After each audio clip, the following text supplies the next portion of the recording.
Mic check.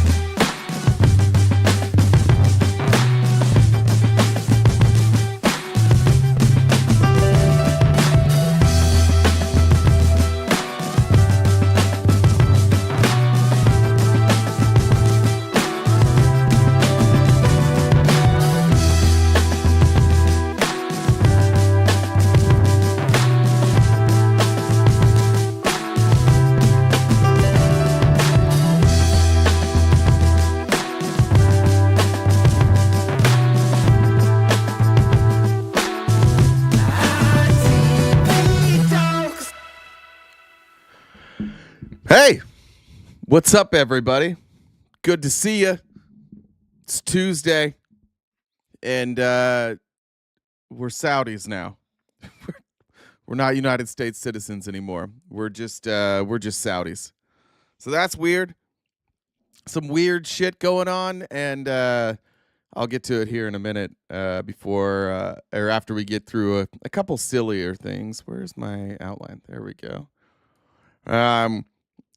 Again, welcome. Good to have you. Good to have all the subscribers here. Good to have the usual suspects here. The hat was black today. This is the most boring start I could possibly come up with. Sorry, I can't get my document to size right. So this is ADHD. What color is my hat? My hat is black. This is a black hat with orange writing. Is it hard to see that? Is it hard to see the black hat? Also, what's going on with my background here? It's interesting.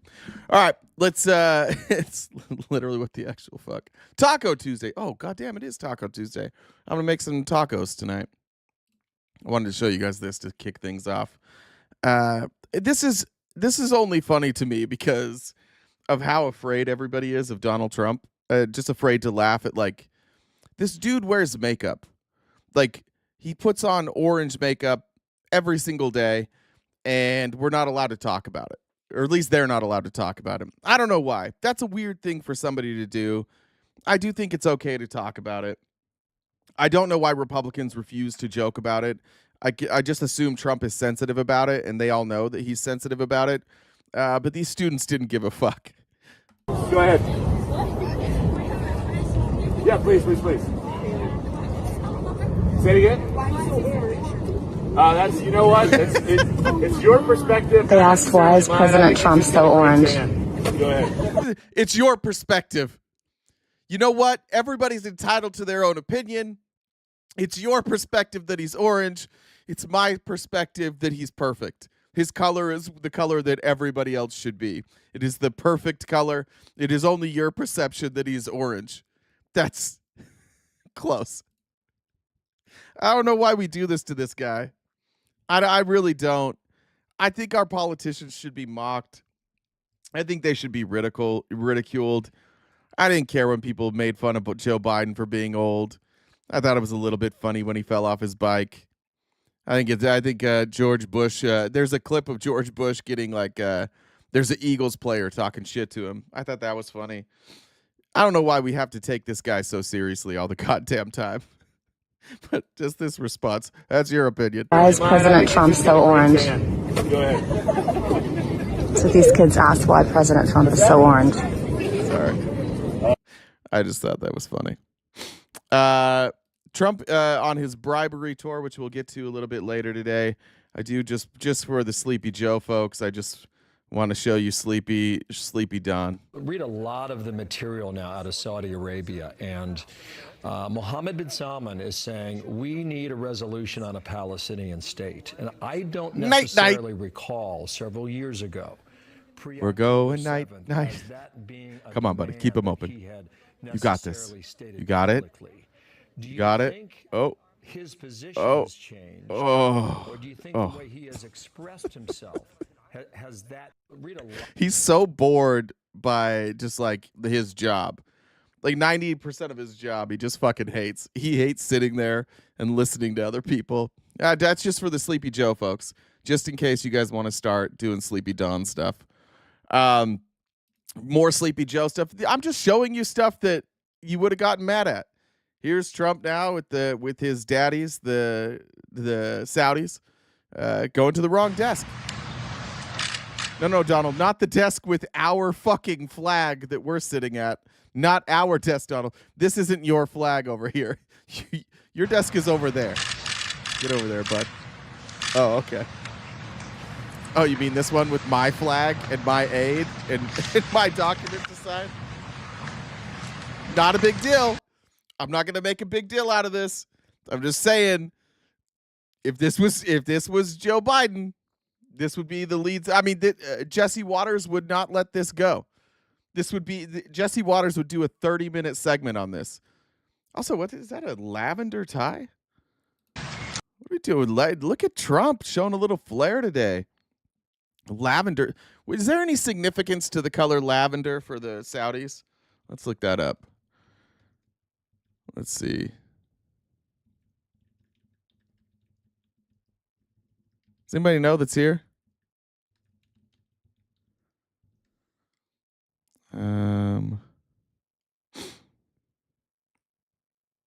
In Saudi Arabia, the color lavender and its associated symbol, wild lavender flowers, are seen as a representation of the kingdom's strength and resilience, especially in the context of its desert landscape. Lavender's vibrant color amidst the arid landscape is seen as a symbol of beauty and resilience. All right. Well, I don't know if he did it on purpose. I like the tie. To be honest, I think that's a good tie. I like to see a little bit of flair out of the president there. We'll get more to his visit in Saudi Arabia. I do want to say though, like, is he ripping off their decor for the Oval? All this gold? Is he just? It looks like, I'm looking at this. It looks an awful lot like the Oval. I think he's stealing their decor. I don't like that. We should have like I think our White House should be like have a cabin feel, a real rustic feel, something a little less gaudy. Purple's pretty gay. Maybe it's for pride. It could be for pride. He might be doing a pride thing. I don't know. Purple is pretty gay. Is it?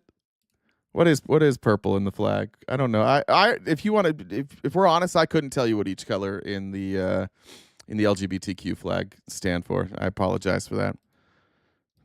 Let's go here. All right. This is the wild part of today. This makes me nervous. I would love to have an audience the size of Hassanabi. I think there's probably some people in here who like Hassan, some people who don't. I've not been a fan of Hassan. I'm sitting initially, there, and I think that might be because of like when I came over to the left, the people who resonated with me the most were like Vosh. I really liked Vosh a lot. I didn't listen to Hassan. He was a little broy for me. But as he's aged, I think he's gotten better. I think he's gotten. I think he's less like outrage farming. I mean, when you have an audience like that, it's easy not to outrage farm probably. But Hassan went to Chicago, and after he landed in Chicago, he had CBP harass him for a long time. And there's 3 clips here, just him telling the story. But this is this is fucking terrifying. Like we have government officials stopping streamers and asking them about their opinion on Donald Trump. That's a weird thing that we're doing in this country right now. Never should law enforcement stop you and ask you about your opinion of the president. That's weird. That's bad. It's scary. It's police statey. It's fascisty. It's all the things that you don't want it to be. And again, like I'm going to go to Saudi here in a little bit. It really is about Trump's ego. Trump doesn't seem to have like any coherent through line of policy, either foreign policy or national policy. It's just literally respect me or else. So here's Hassan telling just there's I think it's like a 40-minute video. He explains this whole thing. I didn't want to show the whole video, so I've got 3 clips here. I'm sitting there and they're asking me about Trump. They're asking me about like Hamas and he kept saying stuff. He kept saying stuff like, do you like Hamas? Like, do you support Hamas? Do you think Hamas is a resistance group? Do you think Hamas is a terrorist group or a resistance group? Like, he just kept asking over and over again, right? And I kept repeating the same statement over and over again. I kept saying, I want I kept saying a couple different things. One, in terms of like Israel and all the wars, I was like, I'm on the side of civilians. I want the endless bloodshed to end. I am a pacifist. I want wars to end. I just kept repeating that over and over again. Every single time he asked me a question, I just kept repeating that. And every single time he asked me a question, a leading question about Hamas, I kept saying, the United States State Department recognizes Hamas as a terrorist organization. The United States State Department recognizes Hamas as a terrorist organization. He's been trained. We've got to know that now. The irony of all of this is that Hassan is telling this story on the same day that Trump is over taking bribes from people who fund Hamas. And now he's openly talking about like siding with Palestine. Like yesterday was legitimately the weirdest day in every Trump every day that Trump's been president, both in his first go around and this time. It is a very confusing time because he seems to be like all of a sudden switching sides. He seems to be taking positions that I like. So it's weird that while he's over in the Middle East, siding with the people who are funding Hamas and siding with the people who say like Israel's the problem, on the same day, we've got border or customs and border here asking Hassan like, well, what do you think about Hamas? It was such a fucking weird day. Like the administration is on both sides right now. It's very strange. It's very hard to track. Here's the clip number 2. Answer those questions like I'm fucking going to jail, because the first stuff was just illegal for him to ask me those questions and completely idiotic and ridiculous. And I think they did it because they know who the fuck I am and they wanted to put the fear of God into me, not knowing that I'm a stubborn piece of shit and that's not going to work at all, right? The second half of the conversation was actually like, because he went away for like 35 minutes, came back, and then he asked like actionable items. But one thing that I will take note of that I thought was very interesting was the fact that a lot of the shit that like the Ethan Kleins of the world have like cried about over and over again were unironically brought up in that fucking conversation. If you don't know, Ethan Klein is a host of a podcast called H3. He and Hassan used to do some show together. I never saw it. I wasn't around for that. And they've had beef the last little while because Ethan accuses Hassan of being like a anti-Semitic and a terrorist. All those things that everybody says when we have the audacity to stand up for the innocent people in Palestine. Here's clip number 3. I was shocked. Okay, not like the bleach sword, obviously, but like the Houthi. Like, did you interview a Houthi? It says here that you interviewed a Houthi, and I was like, or was he actually a Houthi? And I was like, he's not. You can look to all of the reporting that came out afterwards and before I interviewed him that he is not he's not a Houthi, that he is a regular Yemeni citizen. And I said, like, his name is Rashid. But what if he was? Like, what if he was a Houthi? You know what I mean? Like, I almost feel like Hassan's a little too calm about this. What if he was? We can't do that? We interviewed Saddam Hussein. We interviewed Vladimir Putin. We interviewed, I believe there was an interview of bin Laden, right? It was like 60 minutes. Who interviewed bin Laden? I think it was 60 minutes. Let's see. Peter Bergen, Robert Fisk, Peter Arnett, John Miller, Hamid Mir. It was John Miller was ABC News, so I don't know. And then PBS. Yeah. So what? He's a fucking journalist. So what? Why couldn't he interview a Houthi? What's wrong with that? And why are we stopping journalists? Why are we detaining them at airports and questioning them about their political beliefs and their political actions? I don't know if Hassan was born in the United States. He's Turkish. I don't. Let me see if he was. Does anybody know if Hassan was born in the United States? Or if he immigrated? It looks like he was born in New Jersey. Born in New Jersey, grew up in Istanbul, and then immigrated. Okay. So he's an American citizen. So even then, like, yeah, it's not like you can revoke it. I guess. I mean, what do you take from this? If they're just asking those questions, like, certainly we don't have CBP just asking people questions for no reason, right? Certainly they're collecting this information for a reason. What's the reason they might be doing that? Are they making a registry of like content creators and journalists? Are they trying to figure? I mean, remember they started this administration off by basically saying we're going to end birthright citizenship. If you end birthright citizenship, why can't you just end citizenship?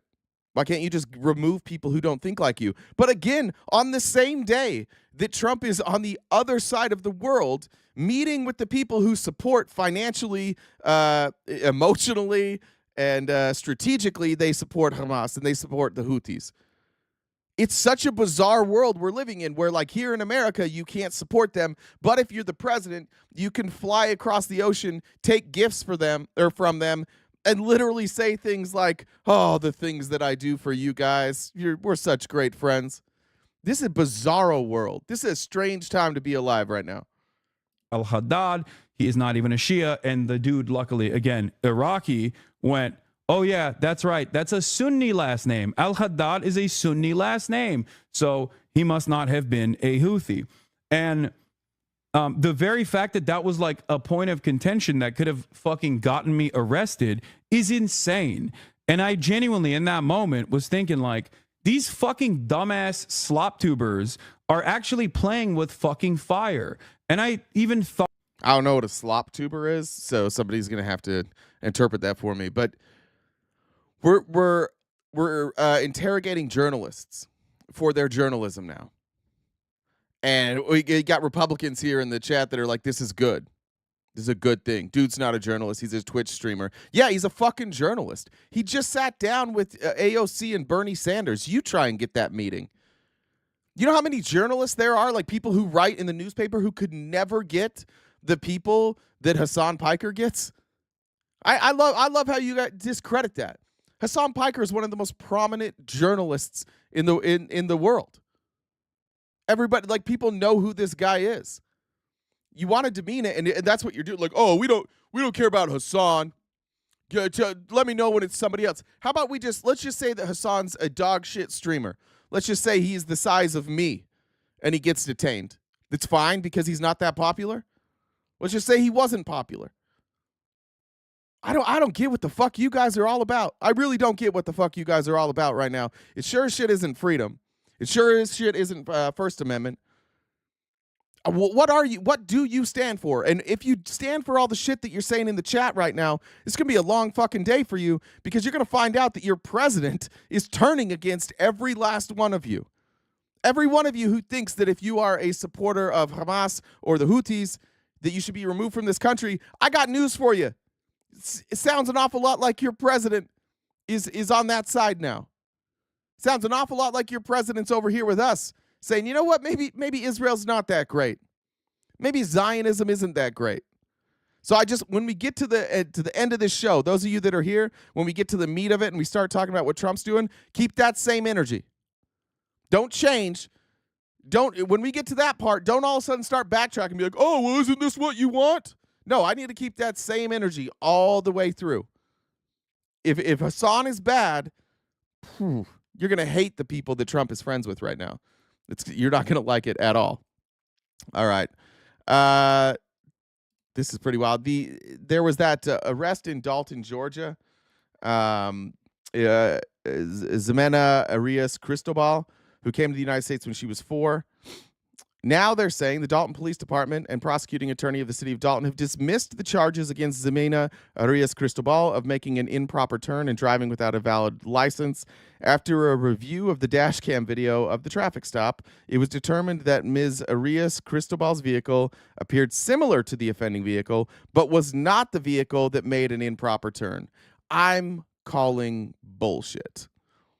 I'm calling that they created a scenario so that ICE could detain her. Earlier today, the city of Dalton administrator was notified by the assistant police chief that a dismissal of the improper turn citation was in process after a review of the dash cam video of the traffic stop. The prosecuting attorney was consulted and concurred with dismissing any and all charges related to Miss Arias Cristobal regarding the traffic stop, which occurred on May 5th, 2025. The city attorney promptly notified the attorneys for Miss Arias Cristobal, still in detention. Still there. This is unconstitutional. This is exactly what Sheriff Joe did. This is why Sheriff Joe was supposed to go to prison before Trump gave him a pardon. We're just here. We're just doing the fascism now. We're making up reasons to stop people, stop them, check their immigration status, and then we throw them in a detention center, a concentration camp. Tell me the difference between a concentration camp and a detention center. What's the difference here? The end? Like, you can have a concentration camp without killing everybody in the concentration camp, right? What's the difference here? And I guess, is that the line? Is that the difference? Is that like the line of delineation between us and Republicans? Like, Republicans are cool with concentration camps up until the point that you kill the people, and we're not cool with concentration camps. Is that where our line is different here? That you guys are like pro concentration camp, just not pro killing. I know some of you are pro killing too. Some of you don't give a shit about that. Some of you are really excited to see it. In fact, a lot of you would like to watch it happen publicly because you're a little bit sick. Just wondering if that's the line. Now we've now got a streamer who's being detained. We got people who are getting charges made up about them so that they can be detained and thrown in detention centers. Like, I'm nervous to travel. Honestly, I'm nervous to travel because what I do know is that, like, I'm a nobody, but I also know that our government is using Palantir, and our government is using is scraping data all over the place.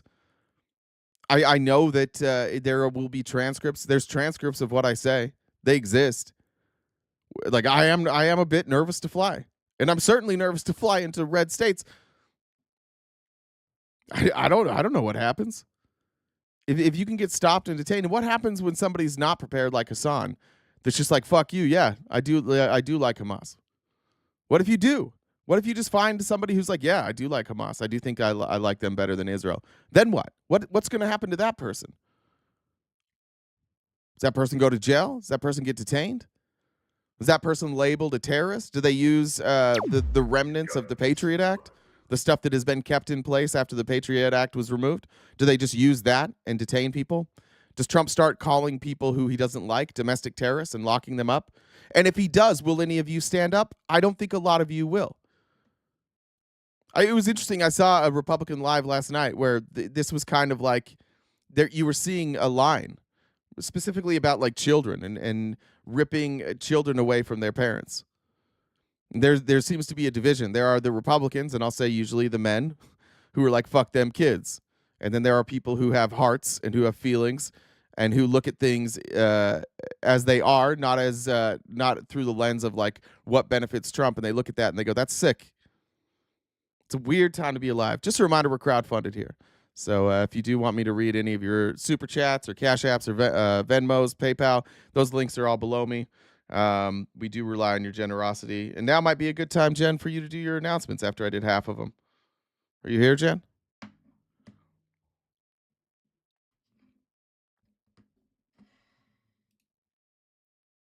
Maybe.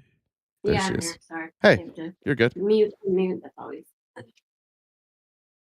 I'm not expecting it. It takes a second. Take your time. like Take you time. mentioned, we Real are quick. Crowdfunded. So if you look in the top left-hand corner, you'll see our gift goal. This is our job. We do this each day, Monday through Friday, from 9:30 a.m. to 1 Pacific Standard Time. So how you can help us knock out that goal is Venmo, Cash App, PayPal, Super Chats. All go towards knocking that out. Obviously, the Venmos and Cash Apps, PayPals go to us more directly versus Super Chats. But if you could support us anyway, we would greatly appreciate it. If you haven't subscribed to us yet, please do so on Twitch. You go to use an Amazon Prime sub. It won't cost you anything. And then just regular subscriptions are free on YouTube. But we also got 4 different memberships over there as well if you'd like to support us. If you're on YouTube, if you could like the stream, a little red heart in the corner, that helps push the stream out further. And then if you guys disagree with anything Jay's saying, if you like to come up and talk to them in real time, how you do that is you look at that Venmo. Venmo username is my Discord username. So Jen, the 2 N's, Dub with 2 B's, the number 1. DM me on Discord and I can bring you up and talk in real time. And then, yeah, check out our link tree. Also, we're on most other social media sites, and we've also got merch. So, yeah, there's how you guys can help us out there. What do you call it when an animal is invisible in the desert?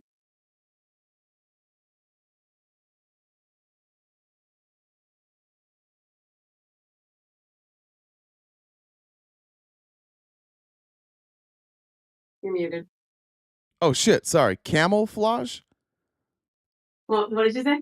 Camouflage. Yes, that's. Did I get it? Exactly. Fuck yeah! You got it.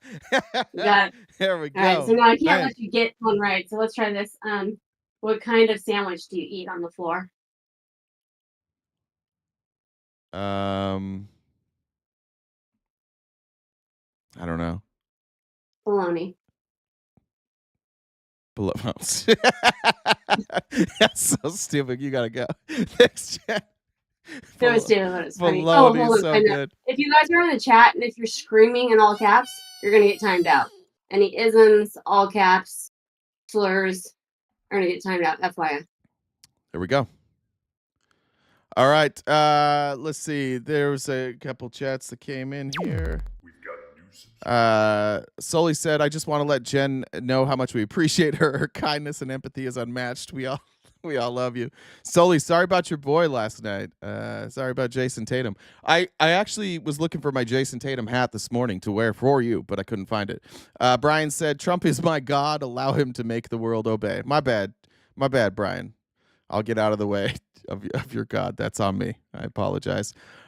We're back at Delaney Hall in Newark, New Jersey. This time it's not members of Congress. This time it's faith leaders, and they are creating a what do you call that? A chain, a human chain. Now they're blocking the entrance. We have to be here. I'm here because what we are seeing here at this facility and across our country is against what I understand as godly and right. I'm here because my universalist faith calls me to love the hell out of this world. And what we are seeing in this world is hell. Perhaps you know the phrase from 1 Timothy, God did not give us a spirit of fear. God gave us a spirit of strength, a spirit of love. God gave us a spirit of just action. We are here to bring that kind of spirit back to Newark. We are here because there is a spirit of fear that is affecting our nation. Spirit of fear that is being brought. I think that's so. I think that's the exact message. We do have a spirit of fear that is a real problem. We are led by fear. This is how fascists lead, by fear. Brad said no comment on trade deal from China and passing the bill on no tips and overtime. There is no bill that was passed for no tax on tips and overtime, so that's just not a thing that happened. Unless it just happened this morning and I missed it. There's also not a trade deal on China. Like they removed it. And by the way, the trade deal with China lowered the tariffs to 10% and Trump kept it at 30%, which makes all of your shit more expensive. Right? It's still 30% more expensive. So congratulations. The Chinese government is taking better care of their citizens, just like always, than our president is taking care of us. They're going to pay 10% tariffs and they buy almost nothing from us. Like it's actually the 10% tariffs that they have on U.S. goods, that doesn't really affect that many people in China. It might affect like some massive corporations, people who use like our services, but that 30% that he left that you're going to pay and I'm going to pay, cool. You're going to celebrate that. Hey guys, check it out. Trump won that trade deal. We used to have virtually no tariffs on anything, and now it's 30% on everything. So our taxes went up 30%. Why aren't you guys celebrating that, libs? How come you libs aren't celebrating that 30% tax increase you just got? Because we can do math. That's why. And by the way, it's just a temporary negotiating ploy or tactic. We still don't know. There's still no trade deal. They're beating his ass in trade. And maybe I think that's just maybe like you guys have that. That's your kink. You want to be beat up a little bit. brought down among us. I'll cut that out. I'm done with the faith leaders. Just wanted to show now it's the members of the faith who are stepping forward. It is Christians who are stepping forward, saying these are human beings. Just honestly, honest to God, do you think Jesus would be on your side or our side right now? Do you think Jesus would condemn the people, the faith leaders that are sitting there? Or do you think Jesus would be with the faith leaders sitting there? I don't think Jesus would appreciate the faith of the conservative right. I don't think Jesus would appreciate the fealty to Donald Trump. I don't think Jesus would appreciate the amount of money and the gaudy monstrosities that are your super churches and the Mormon temples and the Catholic cathedrals and the Catholic churches and the costumes and the plastic surgery and the rock concerts and the massive houses of people like Joel Osteen. All the shit, like, Republican Jesus is just like a capitalist, apparently. He's just like, yeah, guys, we totally got to get rich. God has blessed me with riches. How come Jesus never blessed anybody with riches in the Bible? How come it was never like, hey, Peter, appreciate your friendship. Here's a palace. It was always, hey, Peter, thanks for your friendship. Keep doing it, dog. Keep being poor. Keep being a vagabond. Keep going door to door. Keep being a drifter. Keep being, like, Jesus was a homeless dude. Jesus and his friends were homeless dudes. You guys, the Republicans now would be like, ew. We gotta put them in a camp somewhere. We can't just have them downtown dirtying up our city. You guys would throw Jesus out in a heartbeat. And by the way, he'd probably be in Palestine. Probably over there. No, mute is lopsided right now. Well, I already muted it once today, so you guys don't talk about Jesus when you're a Republican. Not one of these Republicans. Jesus wouldn't be on your side, and you fucking know that. You all fucking know that. Atheist. Listen, I know more about Jesus than most of you. I'm an atheist because I studied the Bible, and I studied it extensively. I used to read it every day. I've probably read the Bible 30 times. I don't know. Most Christians I know have never read the Bible. In fact, if you're a Christian here, be honest. Like, if you're a Christian and you've read the Old Testament and the New Testament all the way through, thumbs up. If you're a Christian here who's never read it all the way through, thumbs down. I don't think most Christians have read the Bible. I don't think. I just there's some stuff, especially the Old Testament.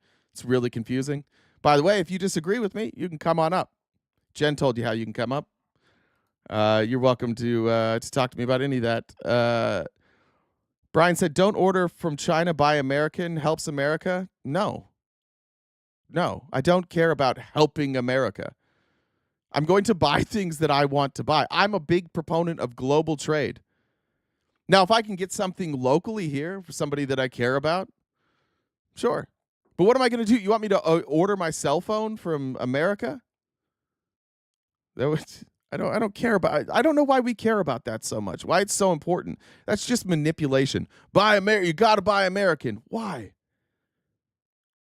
So some corporation can swallow them up? I mean, you guys are gonna have a hell of a time. What are you gonna do at the grocery store? Then move. You gotta move. I can't move. Sorry. I guess I'm here. What would you do without China? You guys couldn't. None of you that are bitching in the chat, you wouldn't even be here in the chat without China.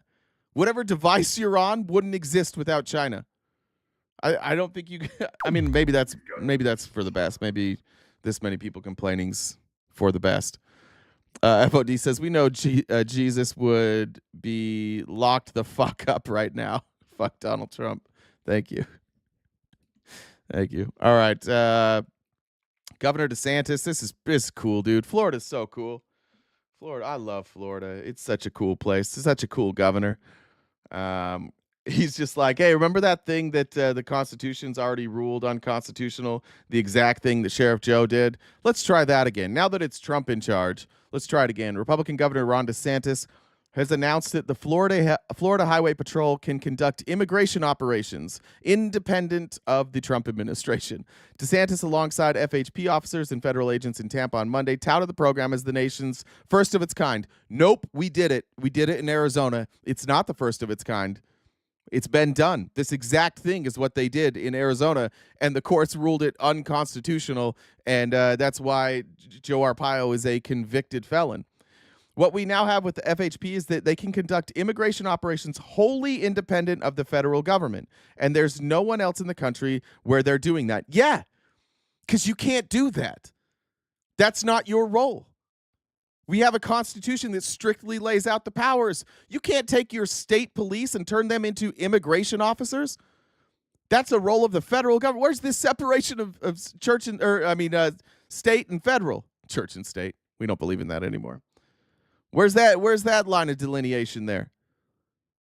This has already been done. It's already been adjudicated. I do think that Republicans are starting to overstep. I think that a lot of you think that these ideas will be popular. This won't be popular. Everybody's got Hispanic friends. There are Hispanic Republicans. When they start getting harassed about their immigration status, it's going to be a problem for you. I don't think this is popular. This type of shit is what turned Arizona from a deeply red state to a purple state. It's this type of shit. This isn't popular. But more importantly, like, it's incredibly inhumane. Can we just let people fucking drive? Like, when you guys get obsessed with something, you really fucking get obsessed with something. All you care about is tracking down immigrants and demonizing trans people. It's like your whole party right now. It's just cruelty is kind of the point. So shout out Florida. There has been seen extensive cooperation between federal immigration authorities and local state agencies in Florida as the Trump administration mobilizes all available resources to implement mass deportations, central promise of the Trump campaign. The state's collaboration with ICE is part of the 287G program. The initiative allows state and local law enforcement agencies to work alongside ICE in efforts to apprehend and deport undocumented immigrants. When was this founded? When was the 278G program? I need to look more into 278G. I'm not 100% sure. Yeah, I need to look more into that before I have an opinion on that. Anyways, cool stuff, Florida. Cool stuff. If you are Hispanic in Florida, watch yourself. I bet you start getting pulled over a lot more. Here we go. Just one more thing. We talked about Casey Means. Casey Means, who's the new Surgeon General, she dropped out of her residency. And now there have been, this is probably the 4th or 5th video I've seen on this now, people who went through residency.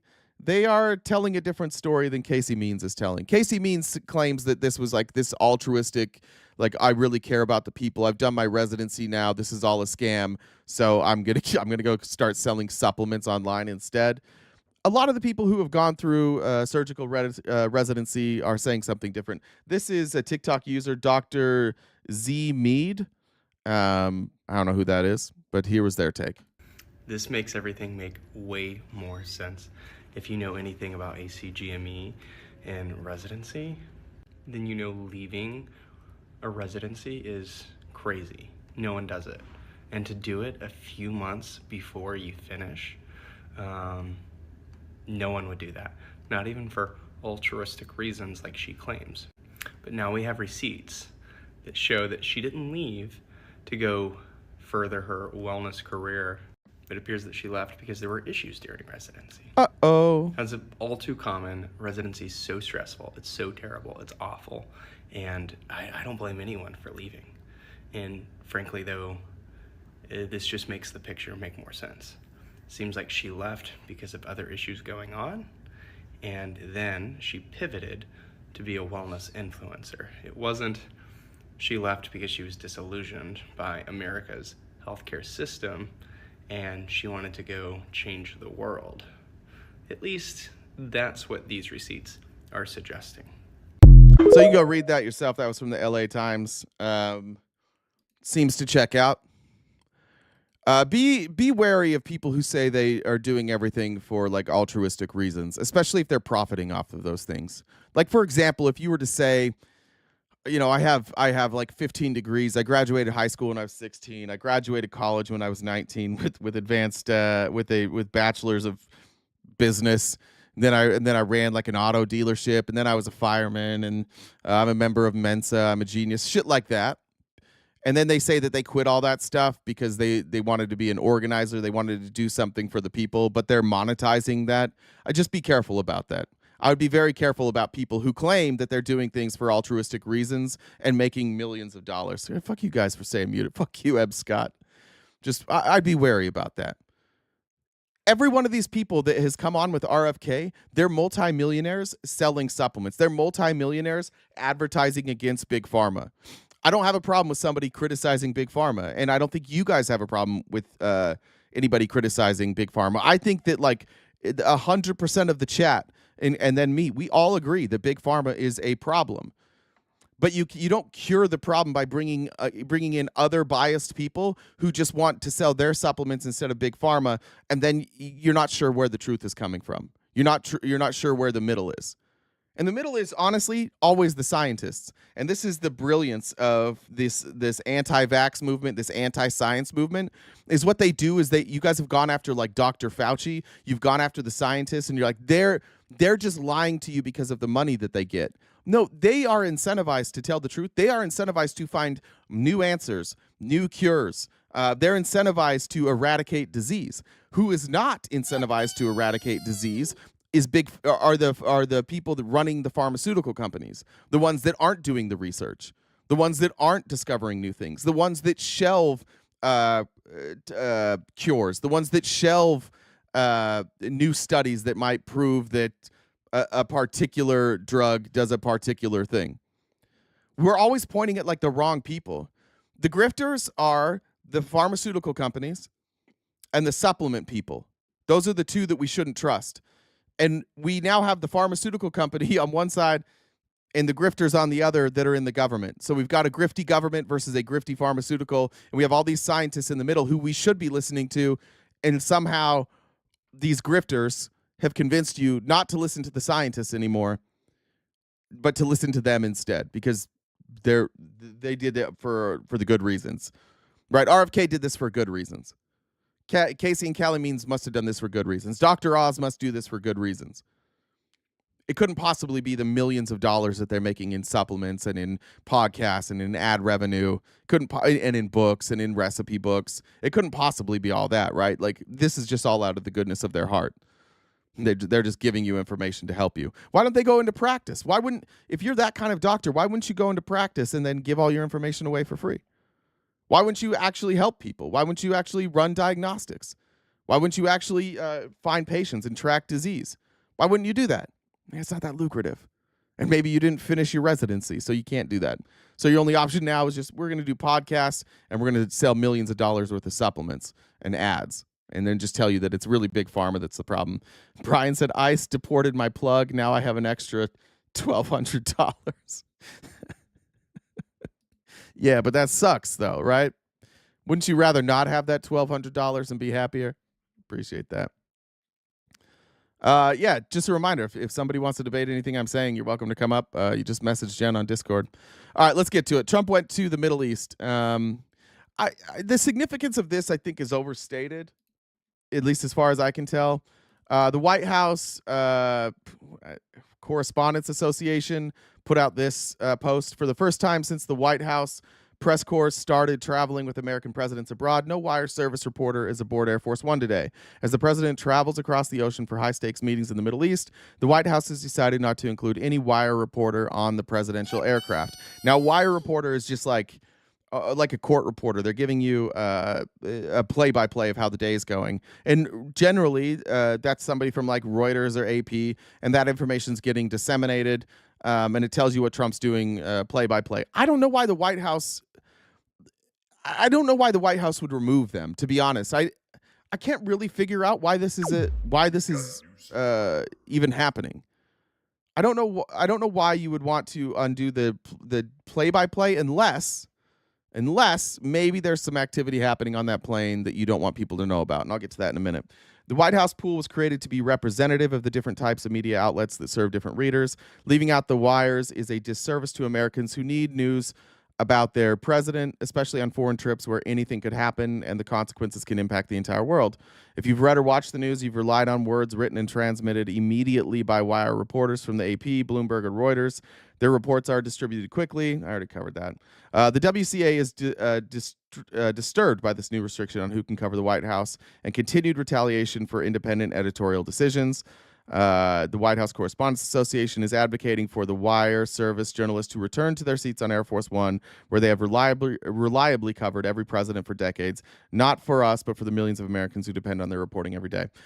That is important to say, though, that these attacks on journalism and the attacks in a blanket way, like ABC posted an opinion piece that I don't like, so their news reporters, the people who are just reporting the news, they also don't get to be here.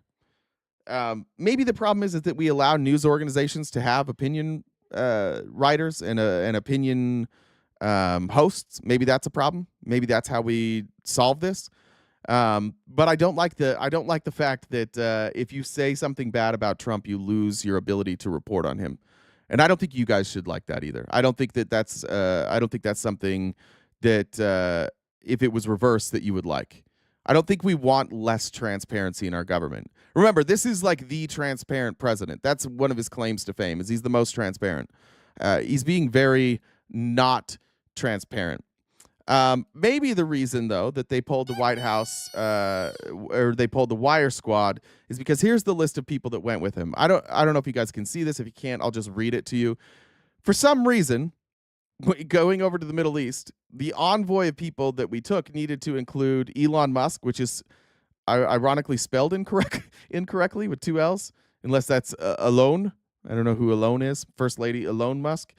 Steve Schwartzman from Blackstone, Larry Fink from BlackRock, Jenny Johnson, president of Franklin Templeton, Arvind Krishna from IBM, Jane Fraser from Citicorp, Mike O'Grady from Northern Trust, Kelly Orberg and Ruth Porat, Kelly Orberg from Boeing, Ruth Porat from Google, Andy Jassy from Amazon, Ben Horowitz, who is just a dog shit, general partner of A16Z. I didn't know that was the name of his company. Sam Altman from OpenAI, Jensen Huang from NVIDIA, Alex Karp from Palantir, Lorenzo Simonelli from Baker Hughes, Jeff Miller from Halliburton. We got a lot of defense contractors in here. This is the deep state. He just rolled with the deep state. I won't give you the rest of the names, but some companies you might have seen: Kirkland and Ellis, Epic Games, Northrop Grumman, Coke, Uber, the mayor of Miami. What the fuck? Wait, why is the mayor of Miami going? I didn't know that. Why is the mayor of Miami going? What in the fuck? All right, and then Reid Hoffman. Maybe that's why. Maybe that's why they decided that we weren't going to report on what's going on the plane, because we've got a bunch of oligarchs with Trump. What happened to this, guys? What happened? You guys used to hate the elites. Now we're just rolling with the elites. Why do you think they're all going over there? They're going over to Saudi Arabia. If you know anything about Saudi Arabia and what they've done in the last 15 years, Saudi Arabia has been trying to whitewash their history. They are known they are known to fund terrorist organizations. They are known to kill their own people. They are known to be pretty violent towards opposition. And for the last 15 years, they've been doing a bunch of stuff to whitewash their image. They've been buying sports franchises in the UK, like Premier League soccer teams. They started their own golf league, and they run those out of Trump properties in America called Live Golf. They basically kept the UFC afloat during the COVID-19. They've been funding the UFC. They're giving lavish gifts to UFC people, hosting fights for the UFC. They've been doing everything to like normalize their relations because they recognize that like their oil money will dry up at some point. As the world turns to renewable energy, they want their hands in everything. And so they're investing in U.S. businesses. A lot of the stuff that Trump is bragging about, these investments coming into the United States, a lot of them are coming from places like the Saudi Wealth Fund. And the Saudis aren't giving money to companies in the United States that will benefit you and I. They're going in there investing in already established massive corporations, driving up the stock price and doing nothing for you. Like other countries coming in and investing in already established massive corporations in America, it is not good for you. That is bad for you. That means your access to their stock just got more expensive. Your access to sharing in their profits just got more expensive. And most of us, 50% of America, I mean, I have some stocks, so I don't want to say most of us, but it's a very limited amount of money in stocks. Most people in America don't have stocks. So all this stuff that Trump's bragging about, it's not going to help you. Yeah, bought Formula One. That's a good point. They have a Formula One team. Funded, planned, and orchestrated 9/11. I don't know about that. There's good information that they funded 9/11. There's good information that the people inside the Saudi royal family were aware of it. But I don't know if I would say like planned and executed or orchestrated. I guess that's the same thing, planned and orchestrated. I don't know about that. Yeah, Diogri, I did see Hassan was detained. We started the show off with that. Miami mayor being bribed for state police situation. Let's look that up. What is the Miami mayor? That is a bizarre one. Why is he on that plane? There's a bribe.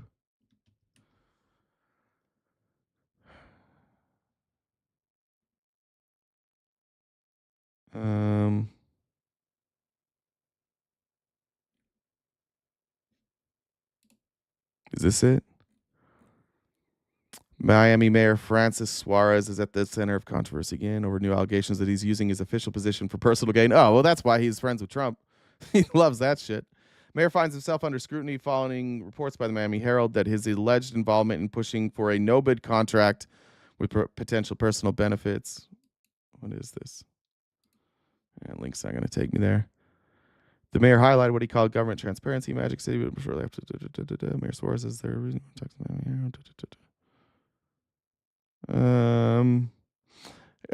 an FBI investigation into payments he'd received in his private role as a consultant from a developer with business in the city and whether those could be considered bribes.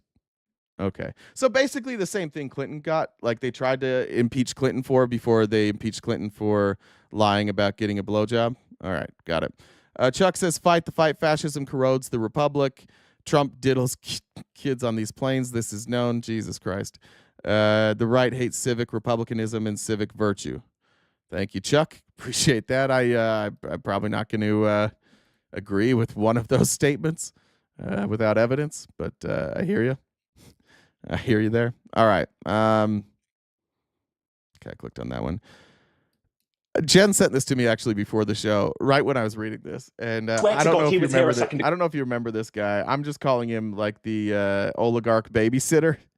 It reminds me of that Shane Gillis skit where he like the uncle babysitter. This is the oligarch babysitter. He has lost his friends, and he's very concerned. To God, he was here a second ago. Elon, where are you? Sweet baby moron, Mark Zuckerberg. Do you know where Elon's gone? Naughty Elon. You don't? No, maybe Jeff does. Jeff! Eggy, tell me where he's gone right now. Sweet baby moron. It's okay, Mark, calm down.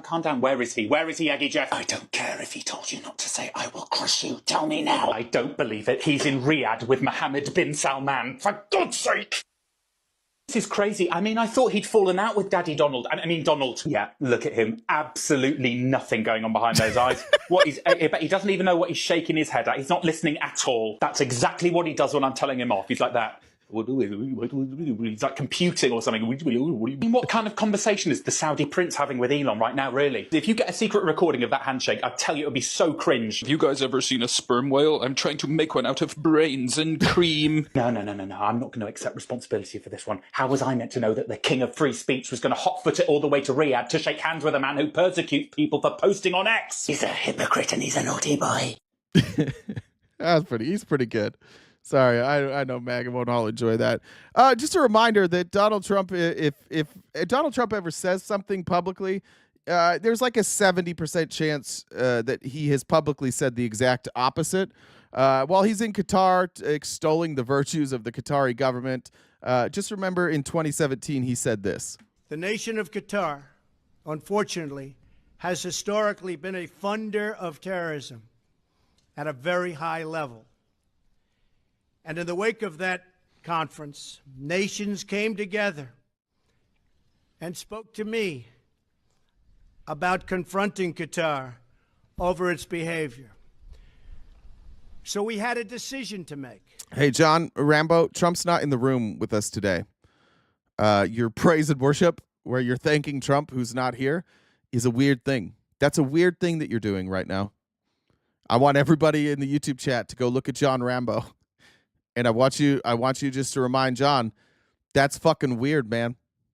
That's a weird thing. I think it's weird when Christians do that in comments, like Jesus is reading the chat, like, thank you, Jesus. But you're not even doing Jesus, right? At least Jesus, you have a belief that he's everywhere and he's watching, so he would read it. Unless you believe Trump is everywhere and watching, that's a weird thing you're doing there in the chat, bud. You shouldn't do that. That's weird. Don't do that anymore. Don't do that anymore.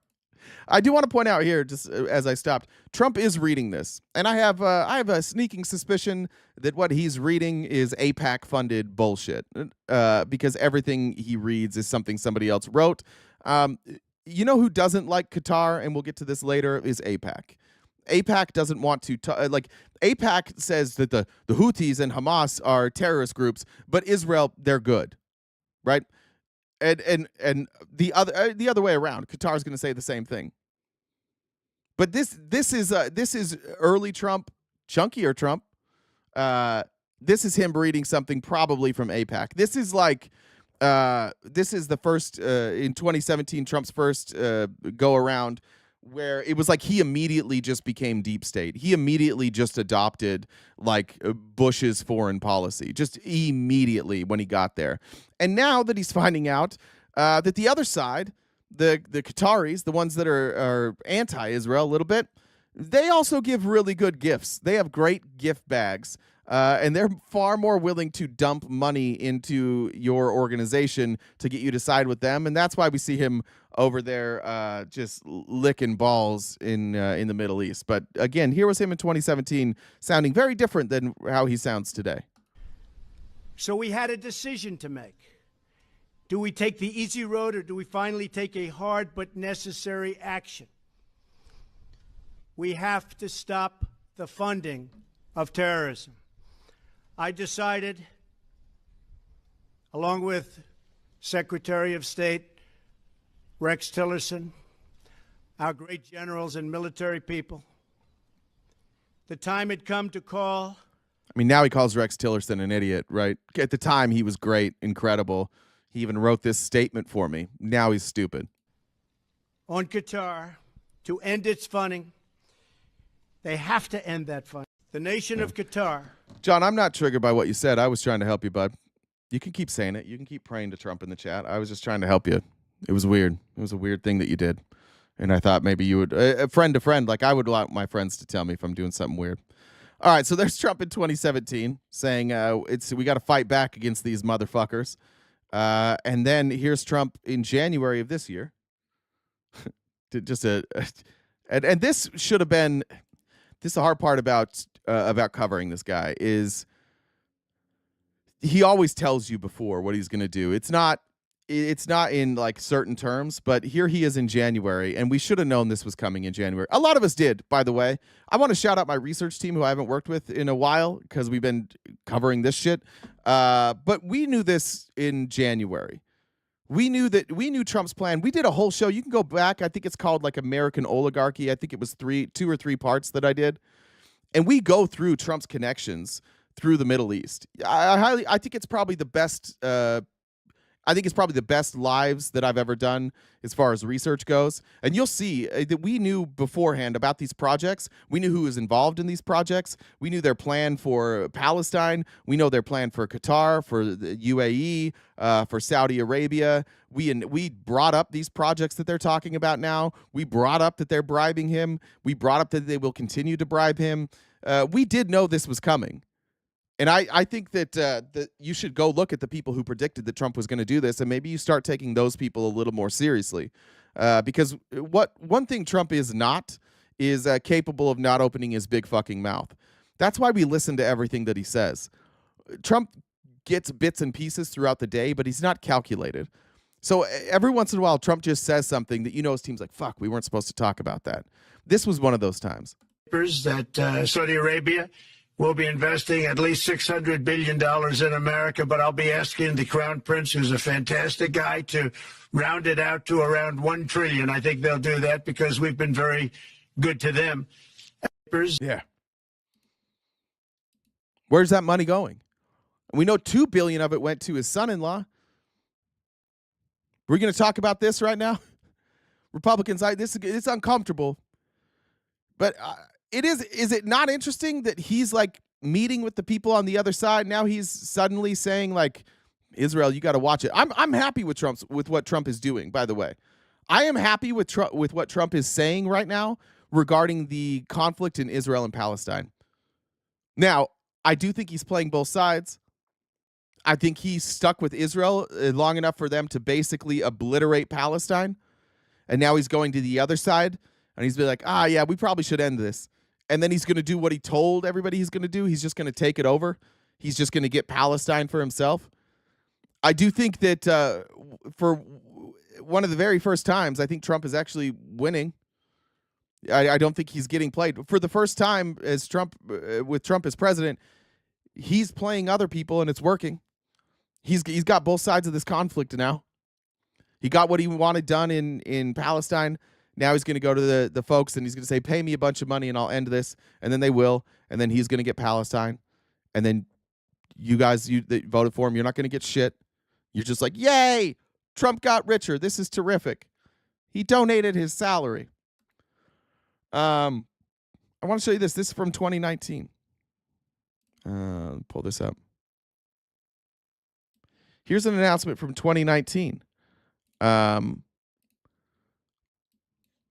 Trump actually doing the thing that he says we shouldn't do, being the world police. He's been on the hook with the Saudis. He used his first presidency to make a bunch of money off the Saudis. I don't know. I don't even know what the fuck. Like, I don't even honestly know what the fuck we do about this. If we can't get on the same page with Republicans on this, I don't know what we do. Trump was president for 4 years. At the end of that 4 years, he walked out of the White House. His son had been given a $2 billion gift that just sits in a fund, and he takes out money, or his son-in-law, I might have said son. He just takes out his management fee every month without investing any of that money.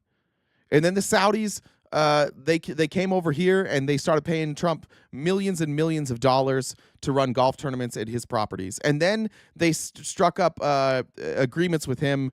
He says he's in real estate. Really, he's in like marketing and licensing. And they started licensing all these Trump properties in Dubai and in the UAE and in Saudi Arabia. And he's just taking bribes over and over and over again. And none of you guys seem to care about that. But remember that, like, he gave them something first. The reason they're giving him money is because he gives them stuff. He uses taxpayer money to give them stuff. And in return, they don't give us stuff. They give him stuff. They give him a bunch of money. Here's what he did to earn that money in 2019. Tonight, the Trump administration says it will soon be sending an undetermined number of U.S. troops to Saudi Arabia and the United Arab Emirates. He put your friends and your family's life on the line. He sent troops into a combatant zone for bribes. Remember this. What came after this? The Abraham Accords. What came after the Abraham Accords? Jared Kushner got $2 billion and Trump got millions. And they've been pumping hundreds of millions of dollars into his crypto scam and into DJT Media. Go look at the shareholders. Go look at literally, the Saudis are on the board of DJT. They are one of the principal investors in DJT Media, which is a broke-ass, shitty-ass media company that would have been it wouldn't exist anymore if it wasn't artificially propped up by foreign entities who are willing to bribe Trump to do shit. You think Truth Social is not profitable? It's nowhere near profitable. It's drying up. Even Trump's own engagement is drying up on Truth Social. He's back on Twitter now. He's doing shit on Twitter and he's getting that engagement. But he has to keep Truth Social open and his crypto fund open because they're slush funds for foreign countries to bribe him with. They just have to keep that stock afloat until it's time for him to sell it, and then it can crash. That'll crash. His crypto will crash. They're just bribing this guy openly. And I get it if you're like a Trump person. You're like, well, I don't care. How does this affect me? He's doing everything I want. So yeah, I don't care if Trump gets millions of dollars. That resonates with me. I do not expect most people to be upset that Trump is openly corrupt. I don't. I think here in America, we're used to people, especially powerful people, being openly corrupt. But what I don't understand is why you guys spent 4 years, the whole 4 years of Joe Biden's presidency, you were trying to pull Joe Biden out of office, impeach him, and remove him, and throw him in jail because his son got money, millions of dollars from foreign entities, and some gifts from foreign entities.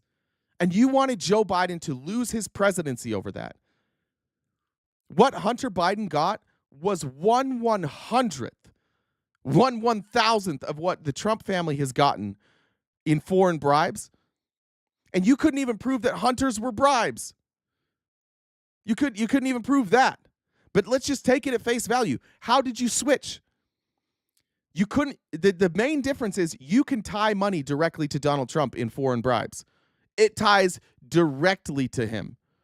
And you found $0 and 0 pennies that were tied to Joe Biden, but yet you did it for 4 years.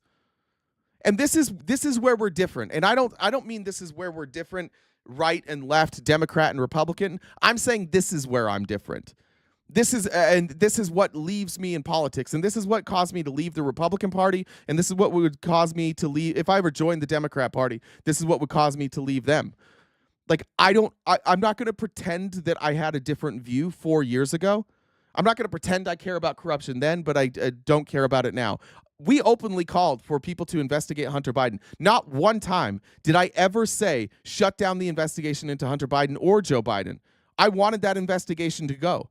I'm happy to have that investigation happen. I don't really like that Joe pardoned Hunter. I'm not a big fan of that. But if you had that energy then and you don't have that energy now, it's hard to take you seriously.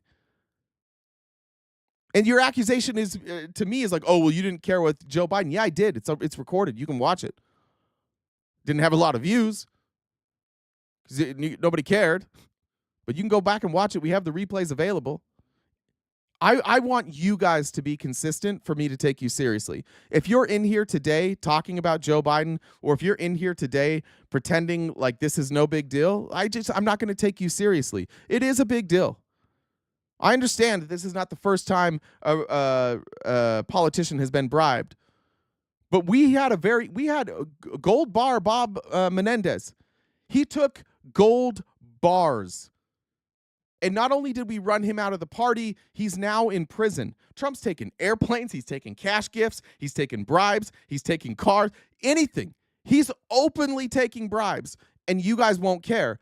But Bob Menendez does it, and he's in prison, and we were cool with that. We're like, get him the fuck out of here. We don't care. We covered that story too, and we said, get rid of this guy. The open corruption is yeah, it doesn't affect you right now. It doesn't. But it sets a precedent, and you have to wonder, like, whose interest do you have? For all of you who have been here for the last month screaming over and over about how we support terrorists, your guys taking bribes from the people funding the Houthis and Hamas. How are we worse? Like, right? Like, how am I such a bad guy for saying Palestinians deserve to live? And Trump's over there taking bribes from the people who are funding, like, the Houthis just shot at our ships. We've been bombing the Houthis. Trump's taking bribes from the people that are funding them. Make it make sense, please. Make your support for this guy make sense, please. It was 3 weeks ago. They literally bombed Houthis doing a normal ritual. They killed innocent people because the Houthis are so bad, and now they're over there doing deals with them. I just want to make sense of that, please.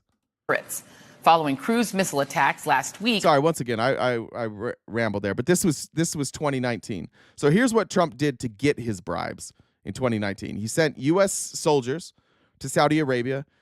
He sent them arms, which Obama was doing too. Obama didn't send soldiers, but Obama was also selling arms to the Saudis. This isn't like a new Trump thing. But it's basically, as soon as he did this, then they have the Abraham Accords. Then his son-in-law got a bunch of money, and then all these real estate deals started developing. Following cruise missile attacks last week on Saudi oil facilities that the administration has blamed on Iran.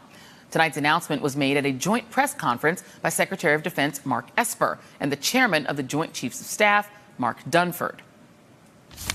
In response to the Kingdom's request, the President has approved the deployment of U.S. forces, which will be defensive in nature and primarily focused on air and missile defense.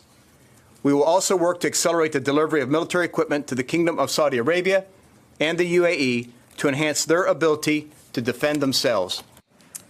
As for how many troops will be sent to the region, the chairman of the Joint Chiefs of Staff called it a moderate deployment. I'll talk to CENTCOM over the weekend. We'll talk with our Saudi partners, and we'll work the details of the deployment, and we'll be able to share that with you next week. So there's been no decision on specific numbers? We haven't decided on specific units. Broadly, as the Secretary said, it'll be capabilities to enhance their air missile defense. You said, is this because he accepted a I'm not talking about the plane, by the way. By the way, the president's not allowed to accept gifts, just so we're clear. This isn't actually about the planes, though. This is about the bribes he took earlier in 2019. He's been being bribed by these people for years now. But it is crazy. Like, you understand that you can't get gifts as a member of the government, right? Because it leads to bribes. Do you understand why we have those rules? You can't get gifts. You have to be extremely careful. Our founding fathers knew early on that it was very important to make sure that politicians were there working for the American people and not working for foreign entities, and that they weren't going into office to make themselves rich or to enrich themselves, even if they're already rich. They should not be going in and taking gifts from other countries. That law is ironclad. That's why Bob Menendez was so fucked. When they found the gold bars, he was just fucked. And frankly, Eric Adams would have been fucked too. If Trump didn't step in and kill those investigations, Eric Adams would also be fucked because he did the same thing. Because you want to be able to look across the podium and look at your elected leader and say, I know that that person is working for us. And the only way that we can really know that is if we have strict rules and say, you can't take bribes. So I understand why those that are sitting here, those that are sitting here saying that it doesn't bother you. I get it because right now it doesn't feel like it affects you. But think of the people who don't believe Donald Trump. Just reverse it. These are in place for a reason.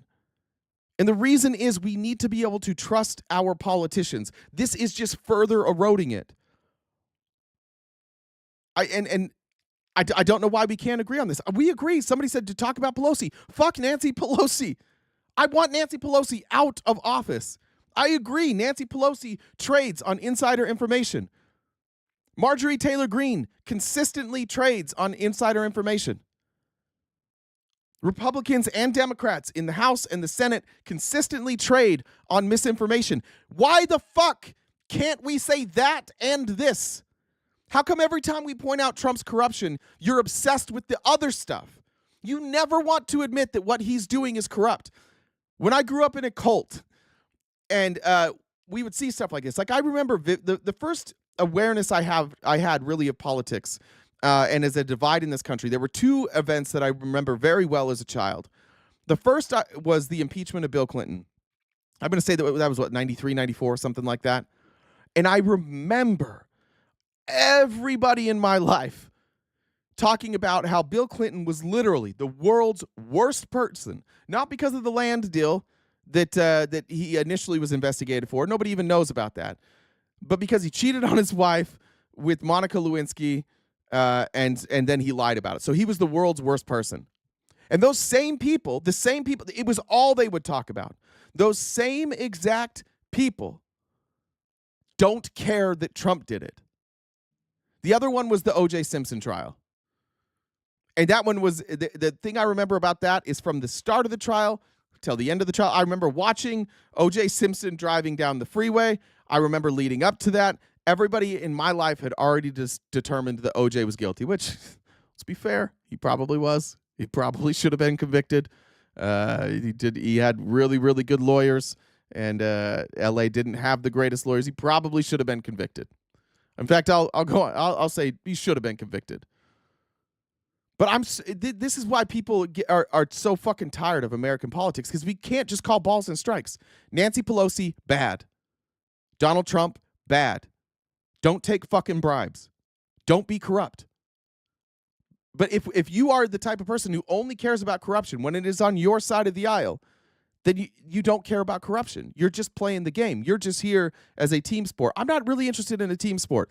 I would be thrilled if 70% of the Democrats were removed tomorrow. Thrilled. Fetterman, gone. Pelosi, gone. Schumer, gone. Who else? Give us names. Give me names. Shapiro, gone. I never left the cult. The cult. You can't leave the cult. I have no problem calling out corruption. I wish you guys would. Jeffries, I don't know anything corrupt that Jeffries has done. I have no idea. Go ahead. Yeah. All right. So yeah, people are not a lot to say in the comments. So just wanted a reminder, top left-hand corner is our gift goal. We were a little short yesterday, so if we could knock this out earlier, it would really make me a little less stressed. Venmo, Cash App, PayPal, Super Chats all go towards that gift goal. This is our job, as much as people in the comments disagree. That is what it is. So we're crowdfunded. Venmo, like I said, Venmo, Cash App, PayPal, Super Chats. Also, anyone who's in the comments who disagrees with Jay, how you can come up and actually prove him wrong, which I don't think you can. That's why you stay in comments crying and don't actually DM me. The Venmo, the Gem, 2 N's, Dub, 2 B's, number 1. DM me on Discord and I can bring you on to talk in real time. Also, if you haven't already subscribed, please do so. Amazon, you can use your Amazon Prime sub for Twitch. Any subscription, just regular subscriptions on YouTube. We've also got 4 different memberships. Check out our link tree. We're on most social media platforms, and we've got merchandise. And then also on YouTube, if you hit the little red heart, we would appreciate you pushing out the stream, and also go interact with some of our content, our videos. We're putting out content on a regular basis over there. So if you could like a video, share, all the good stuff, that would be awesome. Let's see. Where did it go? A woman was reading a magazine that read that milk baths were good for her skin. So the milkman came by one day and she said, "Can you bring me 25 quarts of milk tomorrow?" He says, "Sure, why?" She says, "I hear it's good for your skin to take a bath in milk." He said, "Okay, but do you want it pasteurized?" She said, "No, just above my boots will be fine."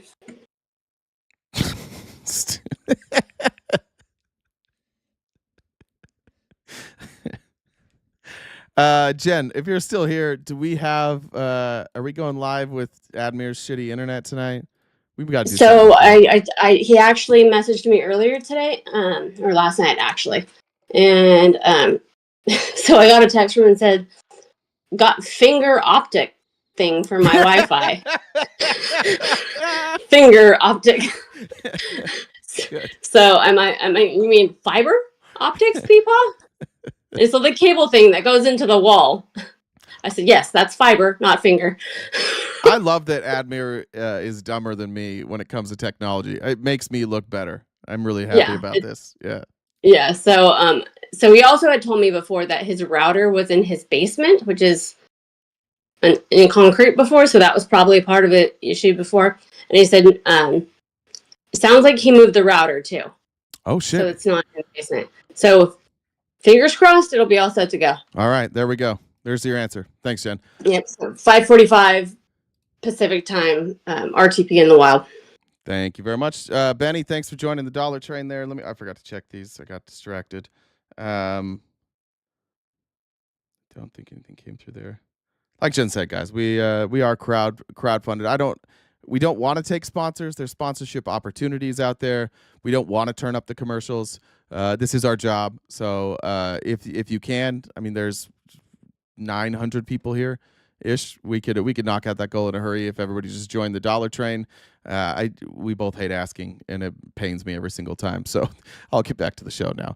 All right. So in Riyadh, where Trump has landed, we went right to just singing the praises of the Crown Prince, Mohammed bin Salman, who, can we just remember that it was what year?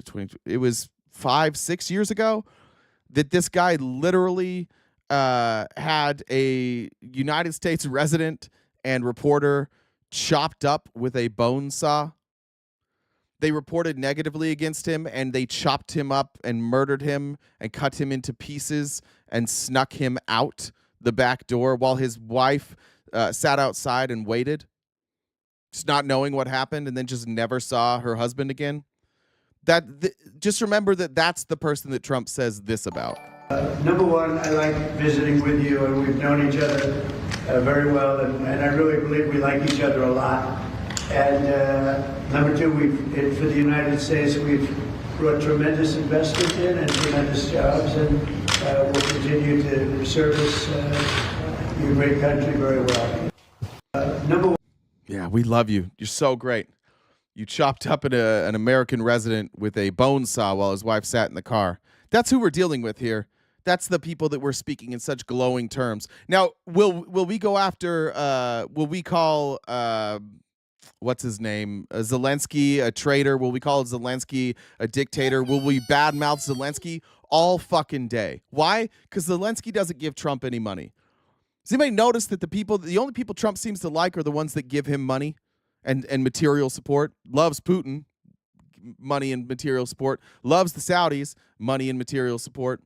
Loves the Chinese, money and material support. You know, you notice he never talks shit about Xi? He'll do these trade wars, but he never talks shit about Xi. It's only people who aren't willing to bribe him. People who are, like, if Trump hates anything, it is people who are there to do their job.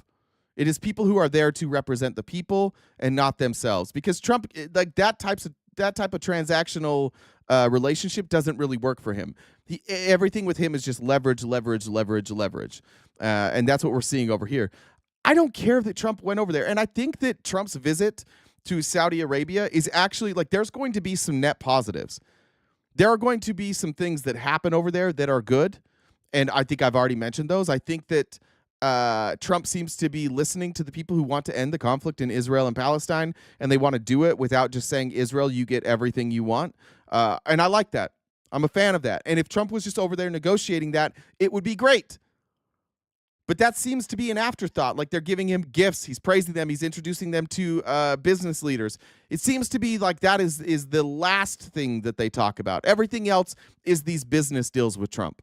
He's literally out over in Saudi Arabia negotiating deals for himself that will make you no money and will make me no money, and they have nothing to do with his role as president of the United States, and he's over there negotiating those deals so that he will make millions and millions and millions of dollars while these people continue to prop up his two very real Ponzi schemes that he's running right in front of our faces. And we can't get you guys to be like, no, this is bad. Which one's this one? This guy's a fucking idiot. All right, listen.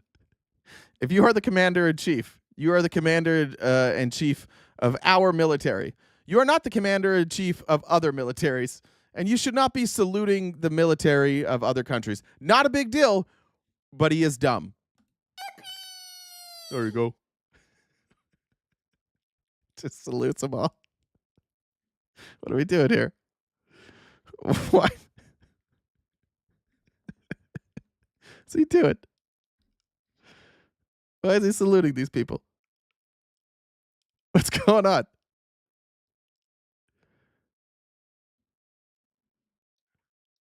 But Uncle Herb, let me just say this. Like, I'm so, you guys, you're begging for money. Bitch, you guys beg for money. Everybody begs for money. You go to work and you ask for money. When you go to a job interview, you ask how much you're getting paid. You act like me saying, like, hey, reminder that this is crowdfunded. My job's way harder than your job. You can show up and play with your butthole for eight hours, and if nobody catches you just playing with your butthole for 8 hours, you still get paid. It's a weird thing. Like, try it. Just go try it. Tell me how easy it is. Tell me how easy it is to build an audience and get people to pay you for your opinion. It's not fun. And I hate asking too, but I do want to point out that you do the same thing. We all do the same thing. Maybe we should not have such a dumb capitalistic society. Maybe we shouldn't be so worried about these billionaires making billions and make it easier for people to make money. Maybe YouTube should pay me more money and Twitch should pay me more money for the views that I generate that they don't. Maybe they don't need like 30% of my revenue. Maybe they don't need to keep 90% of the revenue that they generate for ads that they show on our show. You know what I mean? Like, I'm generating a lot of money for other people, generating a lot more money for other people than I am for myself. So I think I deserve it. You don't? What? Look at all these people on YouTube. Why does YouTube keep so much of that money when it's the people that are on YouTube that drive the money? It's investors. It's a massive capitalism. Yeah, I agree with you. I shouldn't have to ask. I should not have to ask people to pay money. Let's go back to Trump saluting people that aren't in our military. I like your hat. You're in white. Oh, salute. Ooh. Like your headband. I don't know who these people are. I don't know why Trump is saluting all of them. They're just weird. It's not a big deal, but he is dumb. Now here's Trump introducing all the business leaders, because this is super fucking important that we throw all these business leaders out there to meet with the Crown Prince. Again, this doesn't help you. I saw like the right wing explanation here on Twitter was like, oh yeah, he's promoting American business. No, he's not. No, he's not. Everybody knows who they are. It's not like the Crown Prince was like, Elon Musk. Oh, I never heard of this guy. I've never heard of Elon Musk before. Trump is introducing them because they want Saudi money, and the Saudis want to invest in their companies. The Saudis want to get off of depending entirely on oil sales, and they want to have influence everywhere around the world. So Trump's like, guys, all you business leaders, let me tell you about my friend, MBS. He's dope. He will give you so much fucking money, like so much fucking. They have so much money. He gave me a plane. He gave my son-in-law $2 billion, and they don't even make him do anything with that money. He just gets to pull money out every month. It's crazy. You got to meet this guy. It's like a drinking fountain of cash. Come on over. Yeah, we'll call it. We'll pretend that we're here for America, but I'm just gonna help you guys out. Thanks for the millions of dollars for my campaign. Thanks for manipulating social media algorithms. I appreciate it. Why don't you come over here and this guy will give you some money.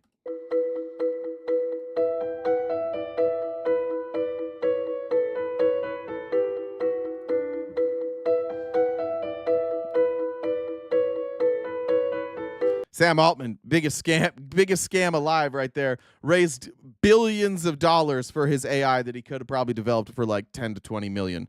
But you got to keep that VC money flowing. You got to keep that Ponzi scheme flowing. B Goosen says, I definitely don't get sponsors. Also, did Jay do the thing for the 500 subs? I've not done it yet. We've just been so busy. It's warm enough now. I'll do it. That's the calendar. Natalie said, how do you get Trump to change a light bulb? Tell him Obama put it in. Jamar says bribes for Jay and Jen. That's right. Chris said another week, another horrific news cycle. Thanks for keeping it real. Mary said Trump is trying to fool everyone. Megan, thanks for joining the dollar train. Kimmy as well. Thanks for the gift memberships too there, Kimmy. And Benny on the dollar train. Make sure I got all these.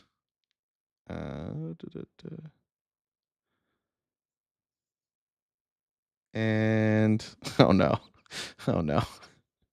I saw a name come through. Darnell said for the gold. Thanks, Darnell. Jen, thank you for the donation. And guys, Haley's back. Choo choo, time to start the train. Haley, keeping it clean. Choo choo, time to start the train. I was nervous. And Dondrell, thanks for joining the dollar train as well. I'll update that goal in just a minute here. All right, let's get into the meat of it now. I thought Chris Murphy, this guy got a beard and got better looking, and then he just started going everywhere. And I think the beard gets him on TV more, and we want Chris Murphy on TV more. He's one of the 30% of Democrats I'd like to keep around. Thanks for the sub. I think he lays out perfectly exactly what this trip is about. Well, let's be clear about what this trip is all about. This is President Trump's corruption tour of the Middle East. He is going to the Gulf in order to collect tribute. What's happening here is an extraordinary level of corruption. We shouldn't pretend this is business as usual. What the president is doing is giving countries like Saudi Arabia and UAE what they want. For Saudi Arabia, it's a civilian nuclear deal with the United States. For the UAE, it is taking some of the restrictions off of the way that semiconductors flow into that country. And in exchange, Trump is not asking for any benefit to the American people. He's not asking for any movement towards peace in the region. He's asking for cash. He's asking for cash payments.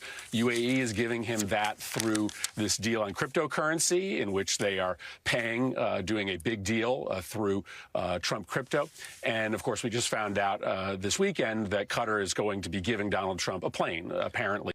Yeah, Well, great job by Chris Murphy. Let's answer that dirty laundry. Yeah, I don't talk about Kamala Harris, who raised more money than ever before, $1.5 billion, dirty money. Yeah, because she doesn't get the fucking money. This is the problem that, like, you've said it 20 fucking times now in the chat, but this is the problem that we have in this country. When we try and discuss corruption, you don't know what the fuck corruption looks like, right? Did people give her a lot of money? Yeah. Can she keep any of that money? No. What Trump has done is Trump has found a loophole so he gets to keep the money. Like, best case scenario, Kamala could use that to run ads. She could use it to throw events.